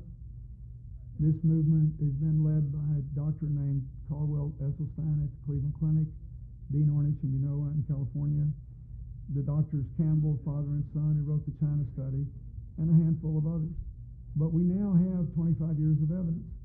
And so I thought, well, since I need to lose a little weight for Chelsea's wedding, I'll become part of this experiment. I'll see if I can be one of those that can have a self-clearing mechanism. We'll see. I hope you're healthy from that. यहाँ पे आपने देखा bill Clinton ने कुछ डॉक्टरों का जिक्र किया, टी कोलिन कैम्बल, कॉल्वेल एसेस्टीन, डीन ऑनिस। तो जिन जिन डॉक्टरों का रेफरेंस रहा, जिन जिन डॉक्टरों का इन्फ्लुएंस रहा, उन सारे डॉक्टर से मैंने कांटेक्ट किया बारी बारी से, मेल के थ्रू और जो भी तरीके होते हैं। और डीन ऑनिस के अलावा को छोड़ के बाकी सारे डॉक्टरों ने रिस्पॉन्स दिया और मुझे समय दिया समझने के लिए। उनमें से एक डॉक्टर का नाम लूँगा जिनका नाम है जॉन मैकडॉगल। तो उनसे मैंने सवाल पूछा कि जब वो ठीक हुए तो वो एग्जैक्टली कैसे ठीक हुए, क्या क्या खाना उन्होंने खाया, किस प्रकार हुआ, सिंस उन्होंने बड़ा क्लोजली इसको मॉनिटर किया था। तो उनका जवाब आपके सामने मैं रख रहा हूँ। वो उन्होंने क्या जवाब दिया, आप उनकी भाषा में देखिए क्या what he said about Bill Clinton, the president of USA, the former president of USA. And one of the newsletter you have written a letter to Bill Clinton. Oh, Bill Clinton, sure, Bill Clinton. Bill Clinton became vegan as a result of multiple problems. Our 42nd president. Right. And by the way, I'm waiting to meet with your Prime Minister Modi anytime. Anyway, Bill Clinton, he got into trouble with heart surgery in 2004. He had bypass surgery. In 2010, they put some stents in him. And after his stent procedure in February of 2010, he decided to change his diet. And he changed his diet to the kind of diet I recommend. I think I was of influence, but there are other doctors who I'm sure were more influenced, like Dr. Dean Ornish and Dr. Caldwell Esselstyn. And he changed his diet in March 2010. And Bill Clinton is a powerhouse. You know, he's more handsome, more powerful, more strong looking today, which is 5 years later, than he was. Yeah, and the whole reason is he became vegan. He eats the kind of diet that I read. तो यहाँ पे आपने देखा वो जिन डॉक्टरों के देखने पे रहे उनमें से एक डॉक्टर का ये आपने मेरा लिया हुआ इंटरव्यू, तो ये बहुत लंबा है, यूट्यूब में आप देख सकते हैं पूरे detail, how he got cured of the disease, step by step उन्होंने क्या किया। तो उसको सिंप्लीफाई करते हुए आपको क्या करना है वो बताने वाला हूँ मैं अभी। That is I will take another 3-4 minute to conclude. ये रेसिपी बुक तो उनके लिए है जिनको टेस्ट का भी ध्यान रखना है, लेकिन एक इंटरेस्टिंग मैं एग्जांपल देते हुए आपको समझाना चाहता हूँ। ये फोटो आप देख रहे हैं 1 दिसंबर से लेके 5 दिसंबर तक, अभी पिछले महीने की बात है, मैंगलोर यूनिवर्सिटी ने Indian social science congress organise किया, और वहाँ इंडियन सोशल साइंस कांग्रेस के जो चेयरमैन हैं वो है डॉक्टर BM हेगडे। आप में से कुछ लोग ने नाम सुना है इनका। BM हेगडे जो पद्म भूषण अवॉर्डी हैं और इंडिया के टॉप मोस्ट कार्डियोलॉजिस्ट हैं, और फॉर्मर वाइस चांसलर हैं मणिपाल यूनिवर्सिटी के, और इंडिया वर्ल्ड के टॉप जो मेडिकल कॉलेजेस हैं और मेडिकल यूनिवर्सिटी वहाँ पे विजिटिंग प्रोफेसर हैं, हार्वर्ड यूनिवर्सिटी इंक्लूडेड, राइट, और कई किताबों के लेखक हैं।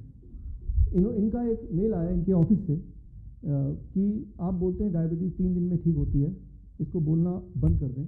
आप बोलिए डायबिटीज़ 15 दिन में ठीक होती है तो हम मान सकते हैं, बट नॉट 3 डेज। तो मैंने जवाब दिया कि नहीं, मेरे यहाँ तो 3 दिन में होता है। तो एक चैलेंज इन्होंने पेश किया कि आप आओ, हमारा सोशल साइंस कांग्रेस हो रहा है और मैं आपको पेशेंट देता हूँ, उनको 3 दिन में आप वहीं रहो, यूनिवर्सिटी में करके दिखाओ। तो यूनिवर्सिटी के इकोनॉमिक्स डिपार्टमेंट के प्रोफेसर, उनका नाम है प्रोफेसर सोमशेखर, और जिनको 36 यूनिट इन टोटल इंसुलिन चलता था और साथ में दवाइयाँ, और पिछले 15 साल से डायबिटीज़ था, कोई और बीमारी नहीं थी। उन्होंने कहा ये रहा पेशेंट और आपके पास 3 दिन है, यूनिवर्सिटी में बंदोबस्त कर दिया गया है, आप इनको ठीक करें।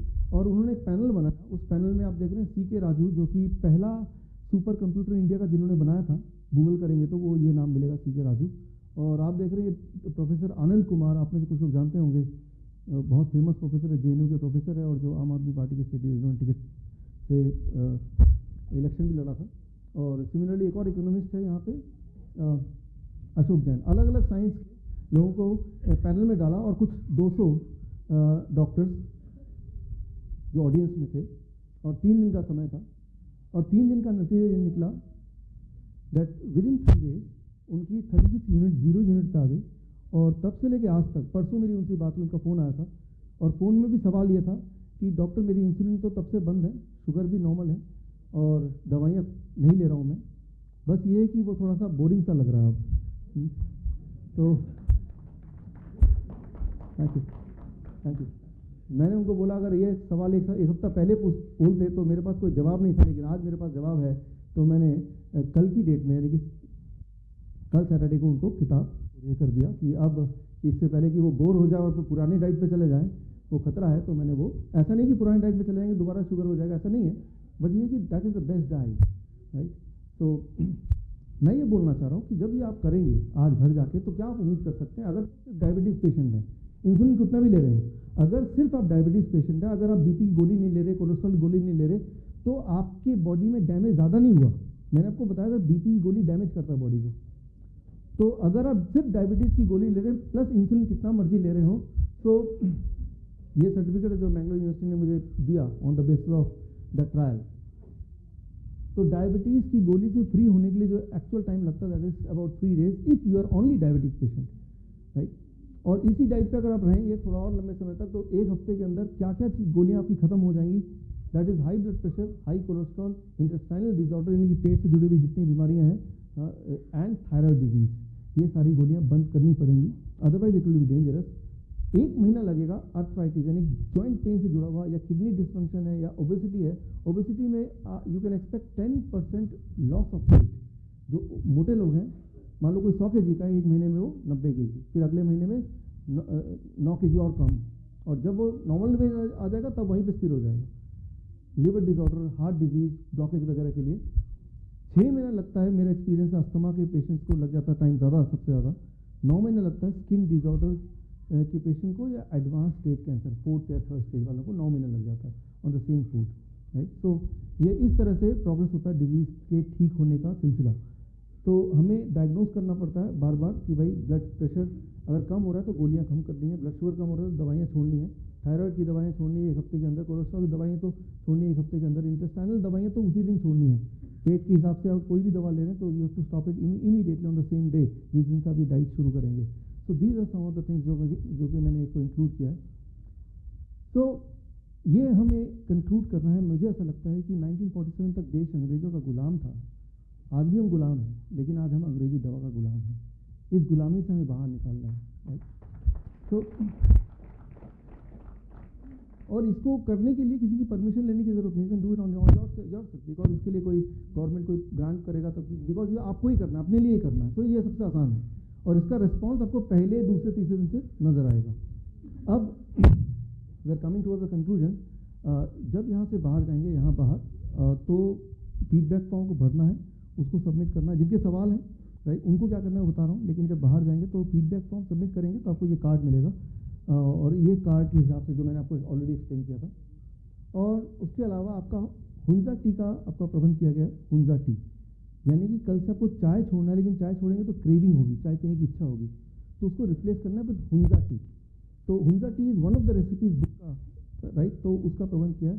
तो हुंजा टी आपको पी के जाना, प्लस हुंजा टी घर पे कैसे बनाएं उसकी रेसिपी के कार्ड हैं, वो जहाँ पे आपको हुंजा टी सर्व हो रहे होंगे वहाँ पे रेसिपी का कार्ड भी आपको मिलेंगे। वो कार्ड से आपको उसको घर पे जाके बड़ा आराम से बना सकते हैं। उसके लिए आपको किसी चाय पत्ती की या चीनी की या दूध या किसी और चीज़ की खरीदने की आवश्यकता नहीं है। बहुत सारी चीज़ें से बनता है जो घर पे ऑलरेडी होता है, राइट। सो हुंजा टी आप पिएंगे, इसमें 5-10 मिनट आपको लगेंगे।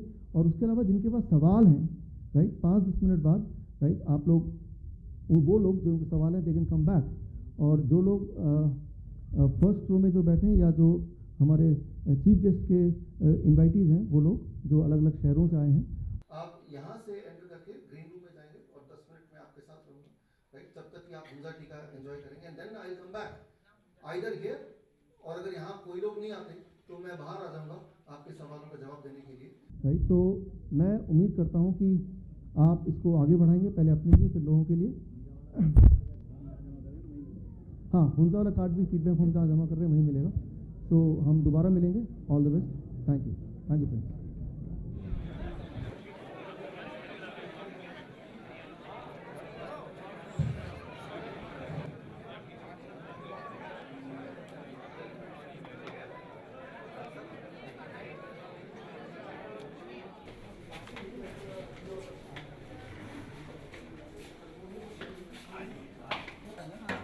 मना करती हैं इसको? नहीं, ये दूध का नहीं है ना, ये दूध का नहीं है, नारियल का है। कहाँ है, किस जगह है, बता दिया। चलो